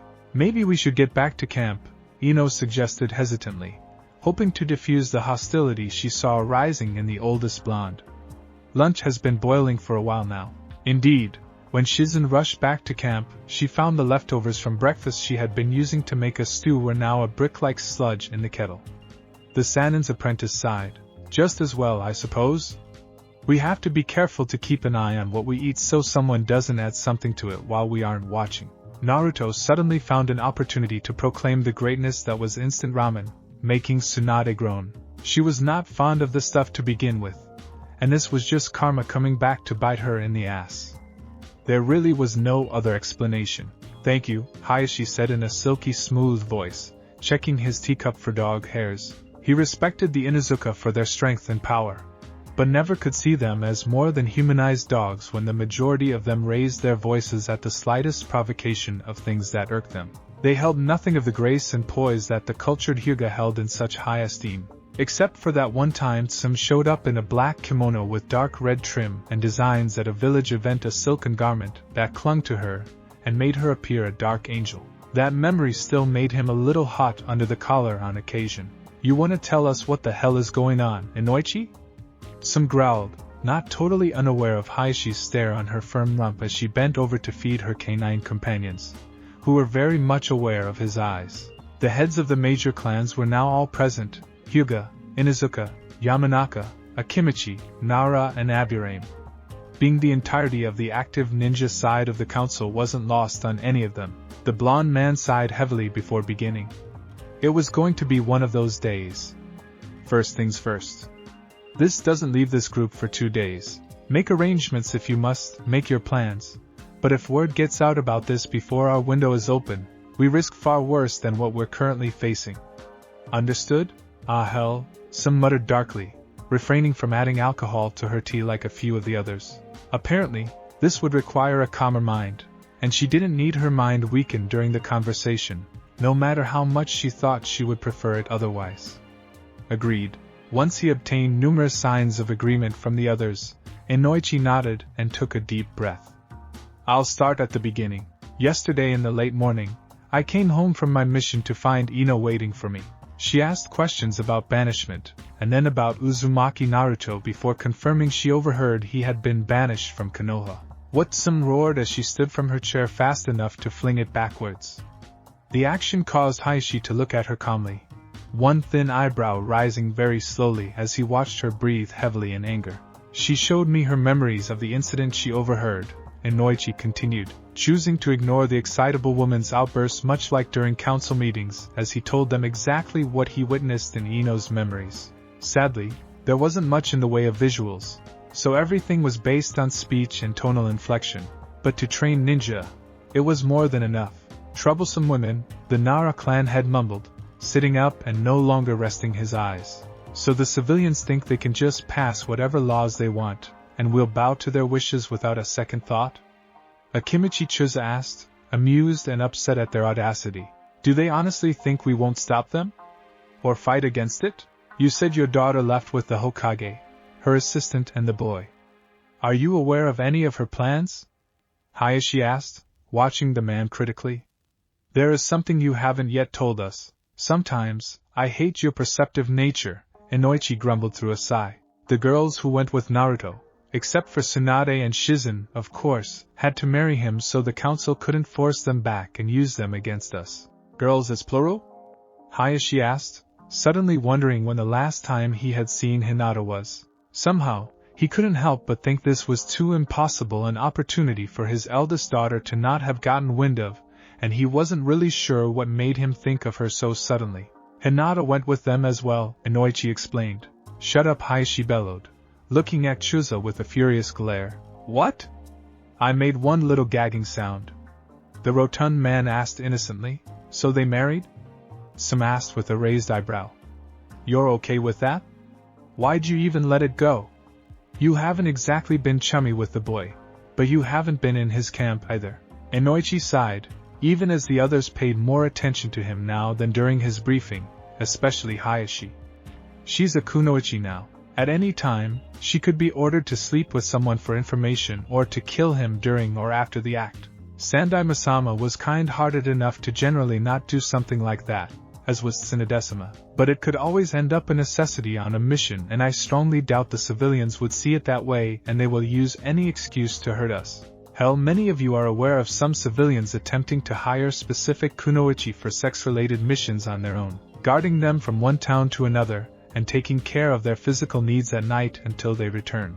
Sarutobi was kind enough to not bring it up, and they weren't stupid enough with Tsunadesima. But you know it happened.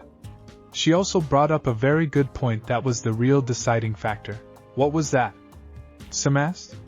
She doubted she would have allowed Hana to get away with it, regardless of what she said. She wasn't likely to be getting any training here, and the best person to train a kunoichi was Tsunadesima. Plus, with the likelihood of civil war, she's safer out there than here. I could have trained her, some countered. I've got training with Hana each week. In your clan techniques, yes, Inoichi agreed. but she needs the basics from damn near the ground up, and Hana is far more advanced in every way than Ino. So is Kiba. Asuma was her sensei, and I know how minimal his training was. Shikamura didn't even come home most days smelling of sweat, although he reeked of Asuma's smoke, and Ino usually looked just as fresh as she did the morning she left. There isn't enough time for all of us to take care of our own children with the number of missions we have to take right now, much less the children of all of us. Married? Hayashi asked hollowly. He couldn't quite understand why that hurt him so much. Hinata was weak. She was an abomination to the clan and far too much like her soft mother, the woman who left him after only 6 years of marriage. Hinata, it seemed, was doing much the same. She's a kunoichi, Inoichi said with a shrug. As Hokage, Tsunadesima has the right to marry anyone at any time. She doesn't need permission from the ninja in question, let alone their clan heads. And Ino assured me Tsunade promised she didn't have to get physical. It just had to be a public thing so people would see them together and look as though they were romantically inclined and legal, meaning on paper so no one could force them back here. Perhaps Tsunadesima will be able to succeed with her where I have failed, Hayashi said with a sigh, lost in his own thoughts and barely paying attention to Inoichi. As clan head, he was highly disappointed in the girl. But as a father, he hoped she found peace in some way. Even if that was the extent he could care for her. She was no longer a Hyuga, so her actions no longer affected the clan, so he could now at least hope for the best for her.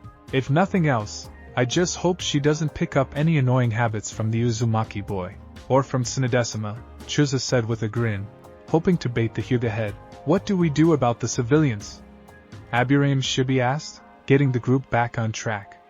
While watching Hayashi get flustered was fun, their priorities were getting skewed from the target. We need to figure out who is actually behind the coup, Shikaka said, not raising his head from where it was tilted backwards to stare at a cloud-like spot on the ceiling. He ignored the spot next to it that looked like Kiba's face, even if he did wonder how it got there. If we don't know who's behind it, we won't know what their goals actually are. Then we have no idea how to defend against it or launch our own assault preemptively. Right now, we're going in blind. We know they're against us, but that's it. That's like going into IWA and knowing they dislike us. We should also stock up on whatever supplies we need so we don't have to risk breaking into shops when the civilians get them to stop serving us, Chusa offered. It'll be costly, but prices are only going to go up anyway if Tsunade-sama really took so much of the money and civil war does break out. I will take care of weapons, Hayashi offered. I will have all shops bought out by sundown, raising the cost 5% to standard shinobi who wish to buy them back and remaining at cost for each of our clans for future needs while buying standard stocks like kunai and shuriken in all neighboring villages and towns. I'll have to be circumspect to avoid the trade laws in place regarding ninja equipment bought in bulk. We've been stockpiling food for decades, Chusa offered. With the way we go on binges when we know something is coming up and how caravans can be stopped, we've ensured that we would always be able to keep our techniques in play. No one will notice if we go on another large shopping spree today. In fact, we'll go to extremes to draw attention away from everyone else. Our clans are very large, some grunted. Mine and the Hyuga alone reach nearly 100 members. I don't think you can get enough for all of us for any decent amount of time. But as ninja, it won't appear out of the ordinary if we do food runs on each mission out of the village as long as we aren't obvious about it. We should keep that in mind. Same with weapons, armor, and all the other goodies we'll need. It'll just be bringing it into the village that we may have issues with if the general populace finds out about it. Has anyone received the money Tsunade said was going to the families of those who went on the Uchi House retrieval? Hayashi asked, getting a series of negatives. Something else to look into then. How do we keep them from passing laws that affect us negatively? Chusa asked. If they were able to pass anything so far, and the Hokage couldn't fight it, then that means whatever they did was legal. Analysis of current events show they obtained that power directly from the Hokage, Shibi stated. Researching the most recent laws should show what powers were granted to the civilians. I will search for this information for another meeting. Tonight? 11? I will assist, Hayashi offered. My cadet members will take care of the purchases, and it may be good to have 2 other points of view for countering them. Accepted, Shibi said with a nod. My guys will spread a ready order amongst the other ninja, some said. They need to know what's happening, and we can't afford them being caught unaware. Since most of my clan is in ANBU and Special Forces, they'll be able to spread the news when we're ready for it to happen. We'll take care of observing the council, Shikaku offered for himself and Inoichi. We'll see if we can gather intel on their goals. We are forgetting two important questions, Shibi spoke into the silence that followed. How far are we willing to take this, and what happens if our opposition is too great to remain here with any form of safety and security, forcing us to follow Tsunade-sama? We are all aware of Danzo's private army. They are numerous and an unknown factor of strengths and abilities that may be impossible to stand against with only ourselves. Sim summed up their thoughts pretty well in 2 words. Well shit. Jiraiya grinned a lopsided grin at the lady in archives as he handed the last of the official changes in the law to the woman. So what if he had to play errand boy for Tsunade for most of the day? She was nearly the woman she was when she had been at her prime, and that was the woman he had lusted after throughout his life and loved too. There was some of that in there somewhere. But the woman she had become was so dead inside and had lost so much of her fire that all she had going for her anymore were those wondrous objects she called boobas. He called them mine. It had taken paying off a major debt she owed when they had met up in the past and a whole lot of sake afterwards to get her good and snookered, but he had managed to get her drunk enough, and in a good enough mood, that he had actually managed to talk her into tattooing property of Jiraiya on her left and right buttock. It had also put him into the hospital for nearly a month and had eventually been covered up by her permanent illusion, but it was there, and she knew it. Is this for real? The woman asked, eyeing the Hokage seal critically. If anyone could fake it, it would be this man. And with some of these, she was almost sure he did. Of course it's for real, Jiraiya exclaimed, honestly offended. If I had been the one behind these, the hot springs would be unisex, and you know it. Yes, I remember, the woman said, peeved. I almost lost my job because of that. Yeah, but I vouched for you, Jiraiya said, scraping his sandal on the floor in embarrassment.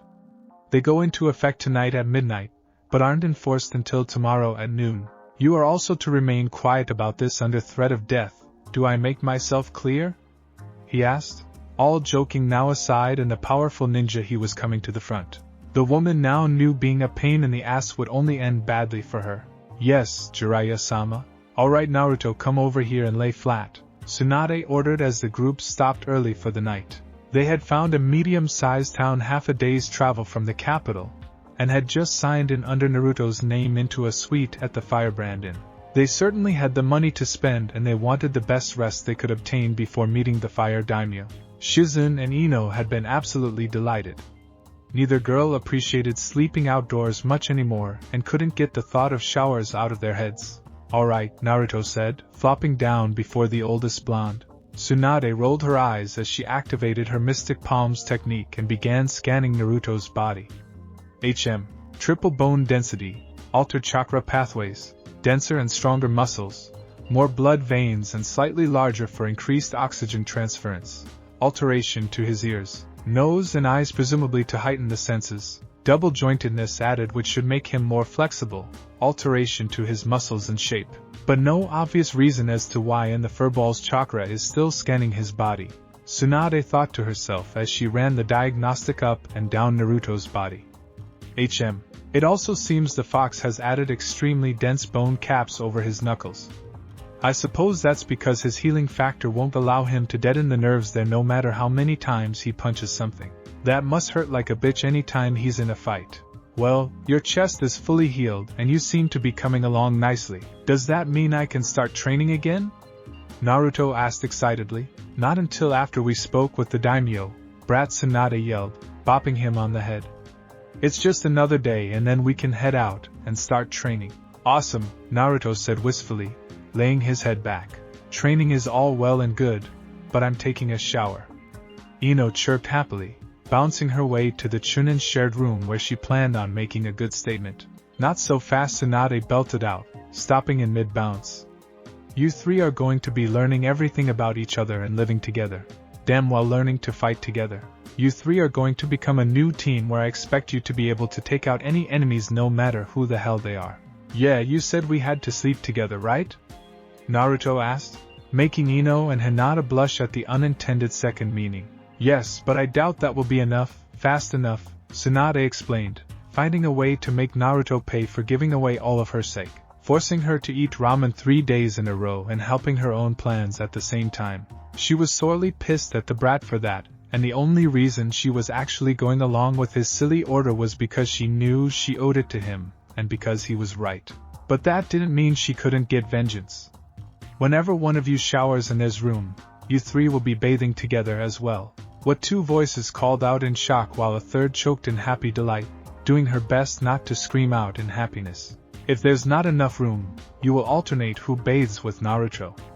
The three of you are going to be learning my medical techniques, and that comes with complete knowledge of human anatomy.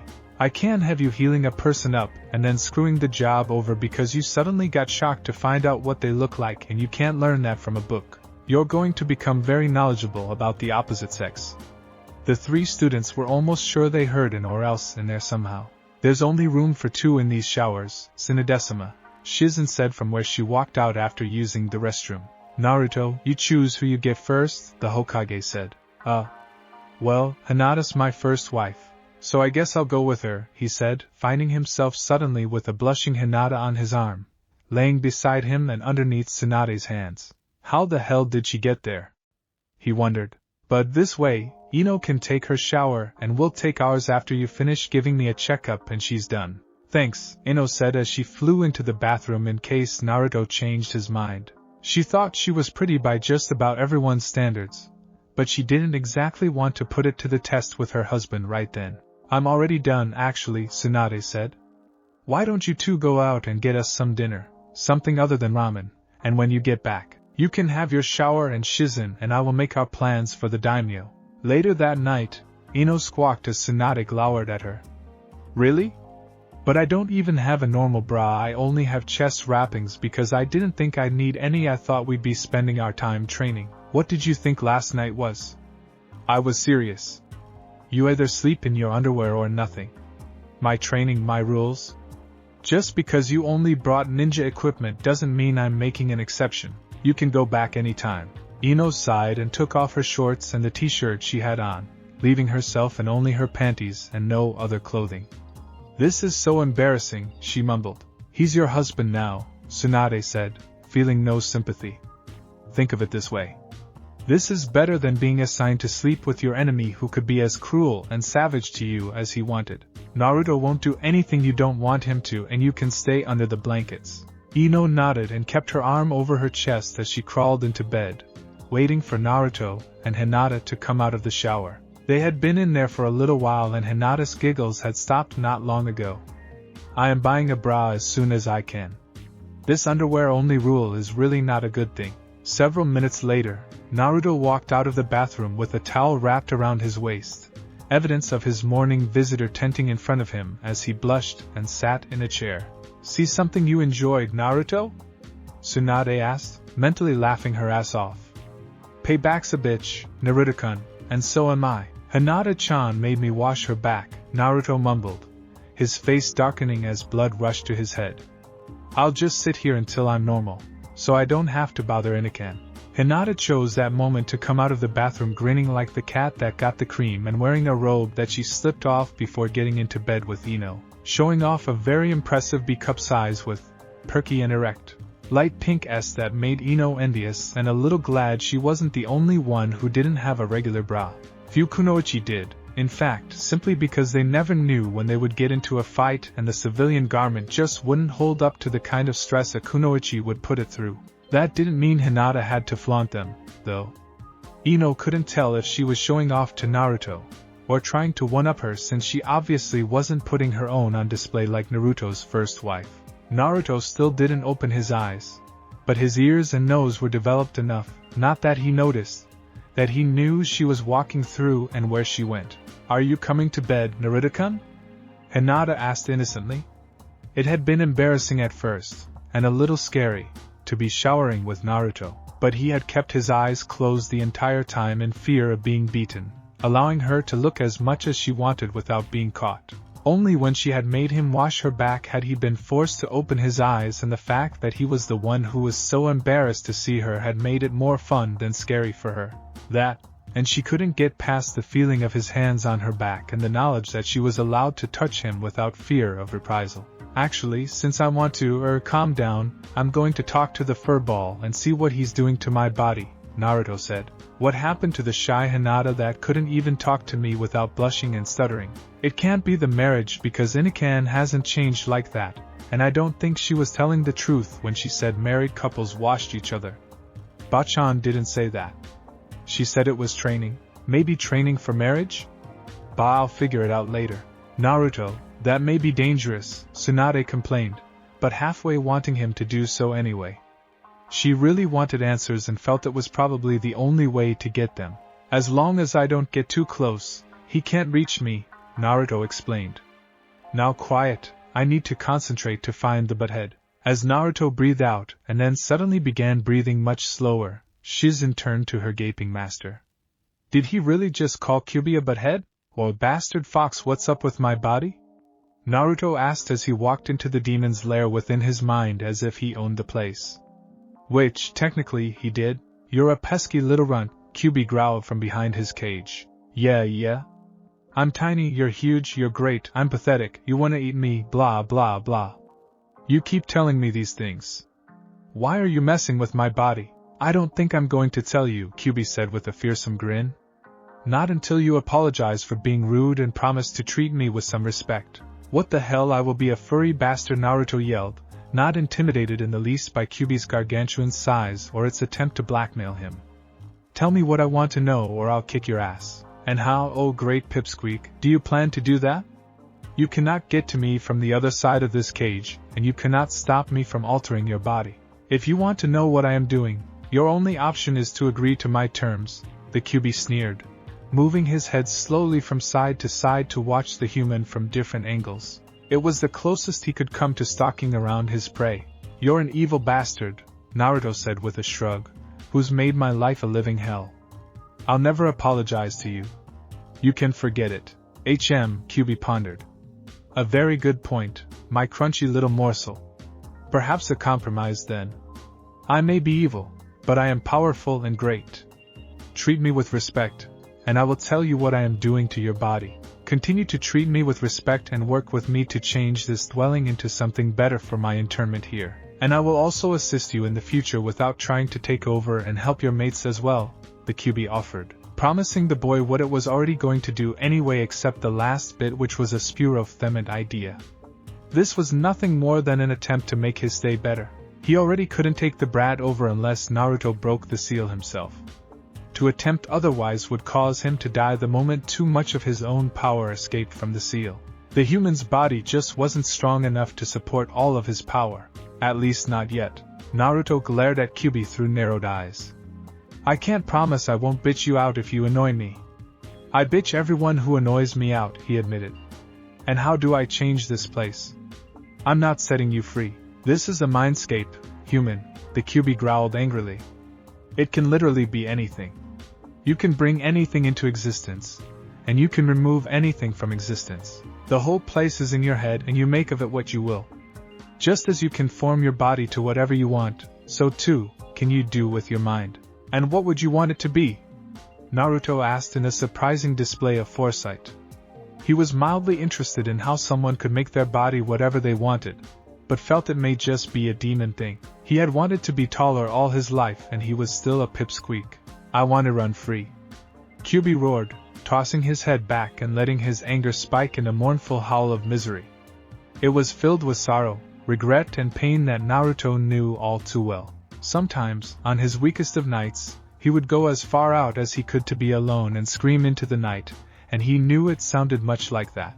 No being wants to be caged like some pathetic mongrel. I am willing to suffer the indignity of a collar to bind the seal. But I want a forest, I want mountains, and I want prey to stalk, wind in my fire, trees blurring my vision as I run, blue sky and dirt to roll in, and a village to piss on. So, you basically want me to turn it into something like the outside world? Naruto asked skeptically, deciding to ignore the last item and pretend he never heard it. He was having a tough time figuring out a worse way to go than drowning in demon whiz. Yes, human Kyuubi seethed, lowering his head down and glaring at Naruto through his bars. He hated having to do this, but it was the only way to get a form of freedom until he could do otherwise later. I want to run free and dash through forests and deserts. You will not free me, and this is the best I can obtain, the Kyuubi said. For now, at least, my jailer. For now, at least. I won't promise something until I've had the chance to try it out around you. First, Naruto explained. I'll try to turn this into a forest or something, but I won't take you out of the cage until I've decided you won't be able to screw me over later. It wasn't what the Kyuubi was hoping for, wishing instead that he would have just agreed outright, but it was a start. Very well, I can accept that as a promise to try, the beast said slowly, finishing in a form of growl. Now, what's up with my body? You were told of the seal's functions to eventually give you all of my power. That is both true and it is not. It will give you my power, but it will take time. And the more of my power you use, the faster you obtain it.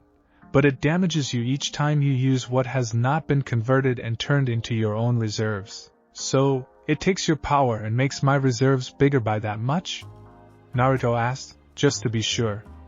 And when I use the power directly from the source, or you, then it damages me? Indeed, humans. What you use of mine must go through your core and then your circulatory system to be utilized. Therefore, it damages you by damaging that, even poisoning your own chakra for a very short time and making it harder for you to use. But because of this, it increases your reserves each time, which will also lessen your control compared to what you had before using my power.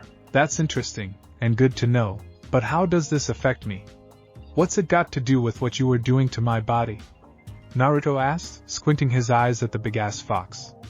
I wonder how big he really is. His turds have got to be the size of the Hokage Tower. I altered your chakra pathways to take far more damage from my yokai and allow you to use far more chakra at once for when you use it so it doesn't shatter them. It also allows you to have more chakra throughout your system at a time, thus giving you greater strength, speed, endurance, and all that other crap that pumping chakra into your body will provide. And the rest? Naruto asked, crossing his arms. I am increasing your bone density to take more damage, heightening your senses, making you a better fighter as a whole, increasing your natural ability to recover from damage and fight longer, and overall, I'm strengthening you to kick the tail of whoever would try to harm us. I've been able to see what you see for some time now, and I am not happy with how many people are out for our blood. That's it. Just making me stronger? I won't go furry or anything? Naruto asked, rather surprised. He had been thinking this was some weird attempt at stealing his body. I'm considering it, actually, the Kyuubi stated, amusing himself by tormenting his eventual snack. What? Naruto asked slowly, glaring at Kyuubi and lowering his arms. A bloodline, human. Or what you humans would call one. Physical traits that give you superhuman abilities like your senses and healing abilities. Those are above you humans' lowly abilities and thus superior. These would pass on genetically and thus, a bloodline shall be born. A way to ensure the power of the great Kyuubi is never forgotten, no matter if you screw up or not, and we perish from this rock. What do you mean? Naruto asked, suddenly intrigued. If you die, I die, runt. I would rather we not. Therefore, it is in my best interests if I do my best to make your body stronger. This is where my earlier deal comes into play. Kyuubi smirked, knowing he had the blonde brat by the scruff of the neck. The humans would call it a bloodline, after all. Demons would call it, and those affected, Hanyu, or half-demons. But what the little snack didn't know wouldn't hurt him much. I'm listening, Naruto said. My plan is to give you a bloodline similar to the dog clan of your previous village. You will become a little beastly with claws for nails, a tail you can use to hold things and attack with, night vision, an increase in all senses, parabolic ears like a fox's, chakra boost since you'll need to work on control anyway and I have to pull nutrients from the earth, and that requires more chakra than you've got, the ability to shapeshift, extremely fast regeneration and the ability to potentially give you other bloodlines. Like sharing your first mate's eyes. The regeneration will be so powerful that you will stay at your prime until you die in battle, meaning you could live for much longer than you would now. Naruto spent quite a moment wondering why it sounded too good to be true so he could find the fault, when he felt he had done just that. If you really wanted to make sure I live, then you'll give me all of that anyway. But your mates won't have it, the QB said in a near-purring voice. I could give you these things, but they would not be a part of you. You would live on, not grow old and have all of that protection against your enemies, but they will always be at risk. If someone faster or stronger blinds your first mate, she will never be able to see again. Or if Cloud steals her eyes from her. If they lose a finger in battle, then it makes them less effective, where I could make sure it can reattach or grow back. The QB moved from side to side in front of Naruto as he spoke, swaying almost hypnotically, his voice reverberating around Naruto in a soothing manner while taunting him with his offer and the possible results of not taking it up. If they continue to grow in age, they will eventually die and you will live much longer, all alone and watching everyone you come to love and cherish, all of your precious people, die around you. Your children, your mates, your friends and family. QB hunkered low to the ground, stealing his movements and finally whispering his final words as he saw Naruto gulp, his fear and thoughts running wild. You will once again be all alone. The giant fox didn't move even a hair as he stared at the boy in front of him who was shocked into silence and frozen in place. It was obvious he was terrified of what the QB was suggesting, and the QB knew, without a doubt, that the mortal was envisioning a very bleak, sad and lonely existence years down the road. He was almost alone already. Only the girls that had followed him were who he could count on as being with him. Without them, he'd be even worse off than growing up. At least as he grew, there was the old man Hokage to go to when he needed to see a smile, or Tochi and Ayamaniken. I can keep them with you, the QB whispered, trying not to break Naruto's fear-filled thoughts. His voice was a low rumble that seemed to empower the feelings of loneliness and misery that Naruto's mental visions were playing upon him. I can make them stronger, and we can both protect them. All you have to do is make this place look like the outside.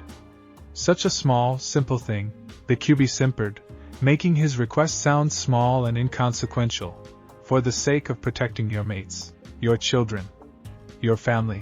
Naruto shivered and gulped. I have to think about this. Without turning around, Naruto simply vanished from the mindscape to the waking world. QB chuckled darkly. You will come to me, boy. You cannot survive being alone again. You know it. As uncomfortable as it may have been for Ino to be clad in only her panties and knowing she was going to share a bed with another girl, also clad in only panties, and with her new husband, only in boxers, she was anxiously waiting for Naruto to come out of his trance-like state and explain what was going on.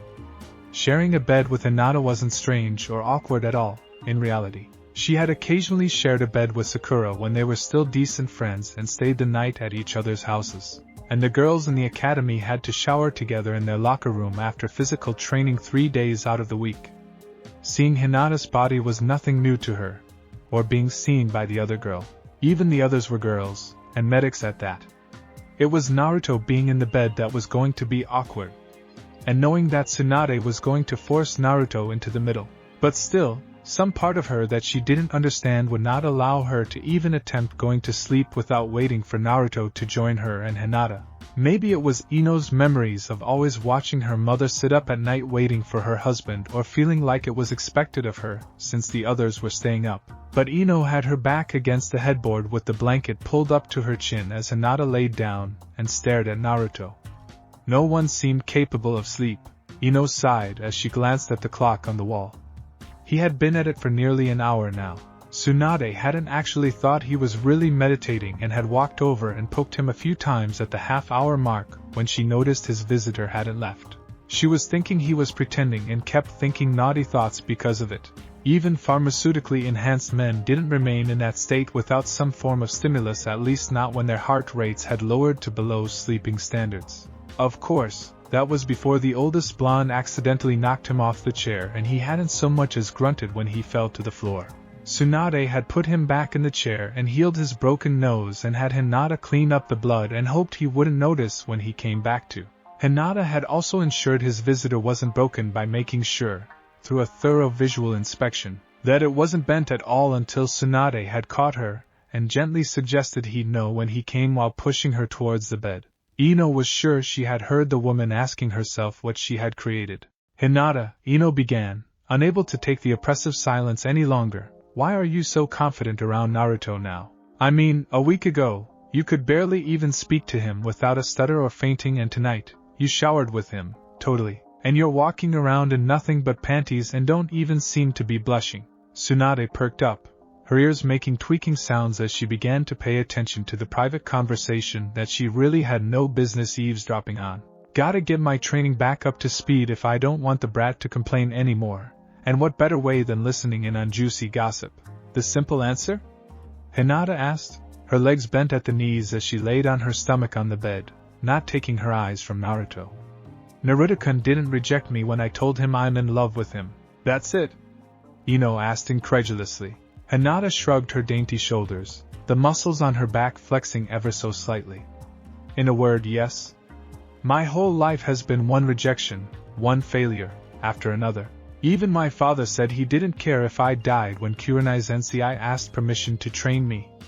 No one but Kurenai Zensei cared one way or another about anything I did or how I grew. My teammates cared about fashion, but mostly because they liked me as a person, not a ninja. I was a little sister to them who needed their protection and to be held up by them in their eyes. Hinata sighed wistfully, once again memorizing Naruto's face because she never seemed to get enough of it. And it was so infinitely rare to see him so calm and relaxed like this. We had a chance meeting before the Chunin exams. He told me he was scared about going up against Niji because he was a failure. I told him he was, but he would never give up, and that was what I admired about him, one failure looking up to another. And just the other day, he said it was remembering me saying that made him not give up after all of his tenketsu were closed when most people wouldn't even be capable of moving, much less getting up and fighting. Hinata tilted her head to the side with a small smile, warm and loving. Naruto-kun told me it was my words that kept him going in that fight. He is the first person to tell me I gave them strength, and even though he didn't accept me when I said I wanted to be his girlfriend, he didn't reject me.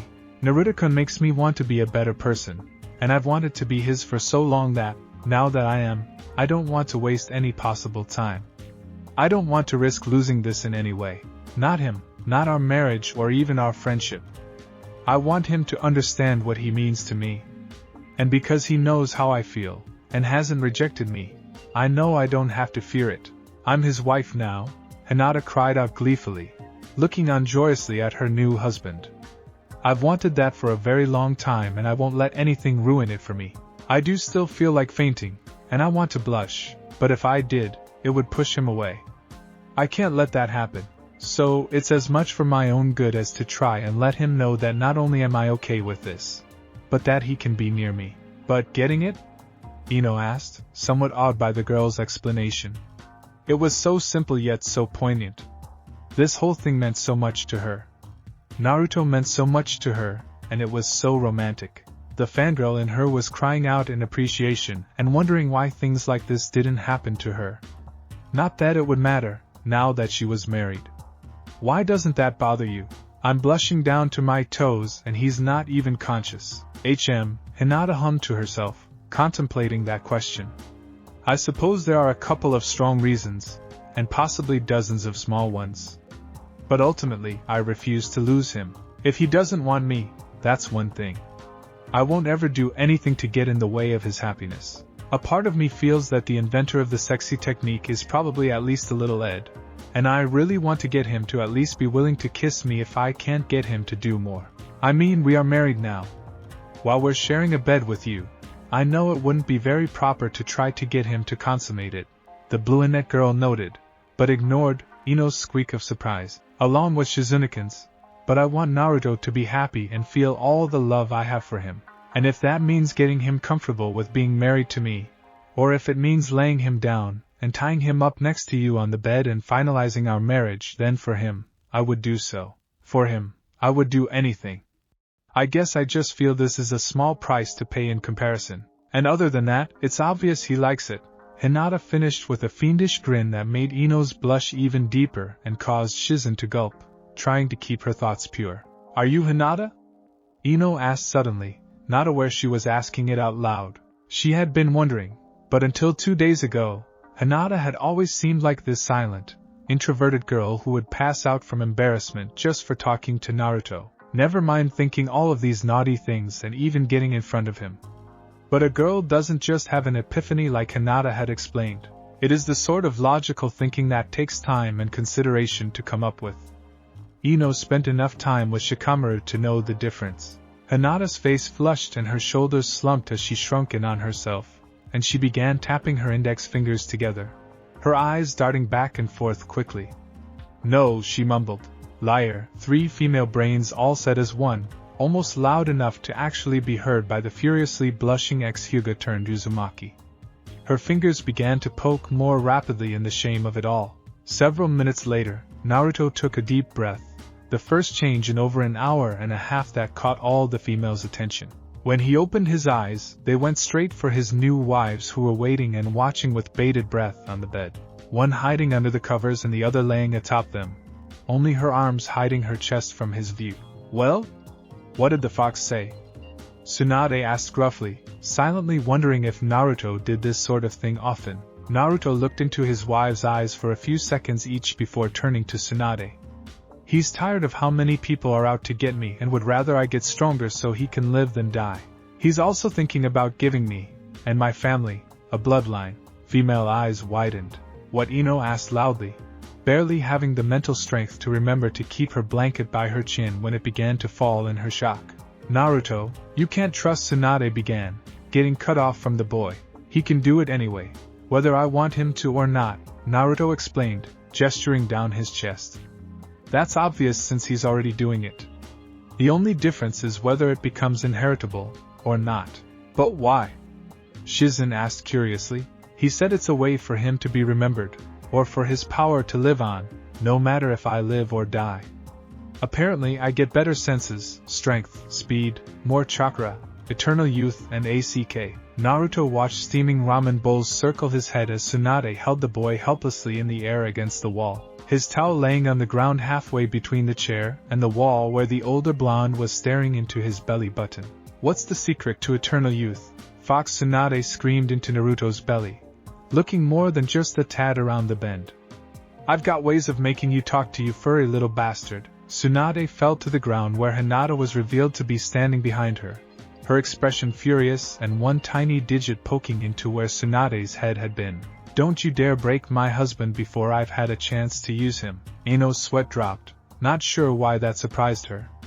"Any of it." Sasuke-kun, Orochimaru preened, guiding his newest pet by the small of his back into a large room filled with medical supplies on almost every available surface. There were 3 large glass cylinders on one side of the room with a pink-tinted water that had 1 male and 2 women floating in it, their noses and mouths covered with a breathing mask and bubbles coming out every now and then while the rest of their bodies had wires and probes attached. There were the remains of a male ninja from Rock Country on a dissection table where a red-headed woman was making notes on something she found interesting from his arms. "This is our chief medic's laboratory. Karen, come meet Sasuke-kun." "Sasuke-kun, this is Karen, our chief medic and my second best in all of sound." "Uchiha," Karen said stiffly with a slight bow of her head and getting a grunt in return. Now you two," Orochimaru grinned, "play nice. Sasuke-kun, Karen-chan here is going to be extracting your genetic material from your body to ensure that, if you cannot survive my training, your clan will live on." "I told you this was a waste of time," Sasuke scowled. "I won't be defeated by some training program. Kakuku, this training program will be more serious than anything you've experienced before, Sasuke-kun," Orochimaru said amusedly. "And besides, it's your duty to ensure that any future Uchiha come from you and not the traitor to your family." His silken voice cooed, purposefully upsetting his newest minion. "What do you know about it?" Sasuke roared in defiance. "I know that Itachikan has not spent every night alone," Orochimaru stated. "True, albeit not exactly accurate. He sometimes shared a room with his teammate, Kisame, or spent a night on the road near a fire with him. So, not alone. Just not the way Orochimaru was making it sound. At least Orochimaru didn't think so. If you want to ensure your brother isn't the one to revive your clan, then you cannot afford to ignore your duty to your family." Sasuke shook in white-hot rage, but acceded to the point. Fine. Orochimaru's eyes twinkled in sadistic glee. "Excellent, Sasuke-kun. Karen, take extraordinary care. As these children grow older, We will be ensuring they become the elites of our village as early in life as possible. As you command, Orochimaru-sama. Excellent. I expect at least one child on the way within the week. And do ensure the volunteers each receive a dose. Orochimaru turned and left, even as Karen began to strip to receive the first sample of Sasuke's genetic material. Orochimaru was not about to put all of his faith into this one genin, not when he was the only viable carrier of the Sharingan with which to get a child out of him. Only a complete fool would not think to gather as many possible subjects as he could. And what better plan than an army of Sharingan wielders? Sure, it would probably be nearly 10 years for the weakest to be appropriately powerful. But if Itachi could become an ANBU captain at 7, then under Orochimaru's tutelage, he would have an army of them at 5. And they would be the tools ninja were meant to be. It was time to kick up experimentation rates to find the greatest use for their power amplifiers. It is done, Orochimaru-sama, Karen advised, putting her clothes back on. Orochimaru turned and blinked at his red-haired medic and then at the floor between them, then at the medic who was now watching him with a blank expression on her face. I'm not even 20 feet from the door, he thought simply. Already? He is inexperienced, Karen said with a professional attitude, seeing this more as a medical discussion than being ordered to get pregnant so all the medical modifications upon herself could be transferred to the child. Orochimaru bowed his head and pinched the bridge of his nose. Output? He asked simply, knowing she knew what he meant. Minimal. He is also young, coupled with his inexperience. Orochimaru sighed.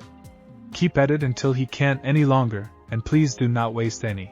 And perhaps look into a method of extracting the genetics and putting them where they belong without having to go through the act. Perhaps we could spread a single sample out amongst more subjects that way. For the first time, Karen blinked. Perhaps we would have more success if I were to try that first, and then, Karen, do as I say, Orochimaru said, wondering if she was asking because she actually thought it would really be more successful, or if she just didn't want to do this again. She had many lovers in the past, usually for assassination missions, but he had never seen her not want to do it before. Bright blue eyes opened slowly, blinking away sleep, and wondered at the enjoyable feelings permeating her body. It was warm and their owner had a pleasant warmth pressed flush against her backside with a warm appendage wrapping around and gently holding her, cupping her. Naruto. Ino leapt forward off the bed and turned to look at where Naruto was waking up far too slowly from an enraged shout.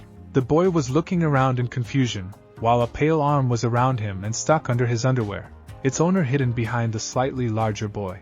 Moments later, a nearly Tsunade and Shizen entered the room, wondering at what was causing the unholy screams of torment and pain, worried that Konoha Hunter Ninja had found them and only finding Naruto rubbing a lump on his head and a fuming Ino standing over him, uncaring of her half-state and berating him for groping her. She was still bashing him upside his cranium with her pillow to emphasize her speech.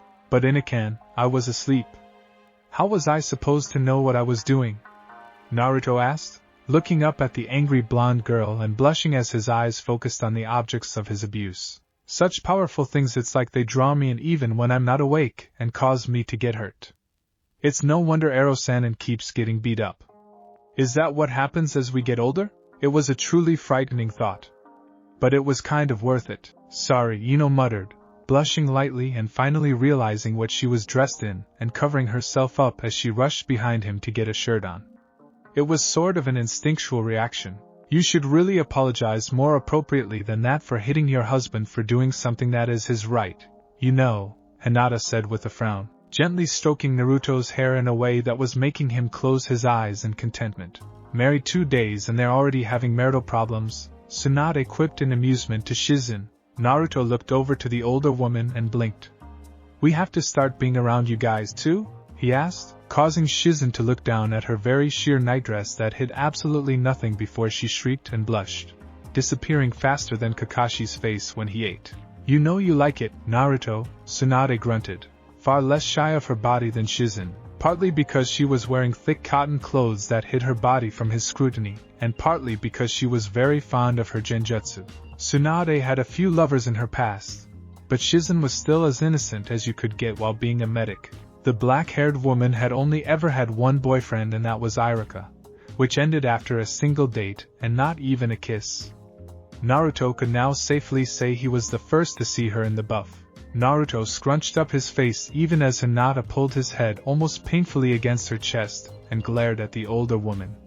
"You're like my Bachan," Naruto said. This time, the beating was mostly deserved,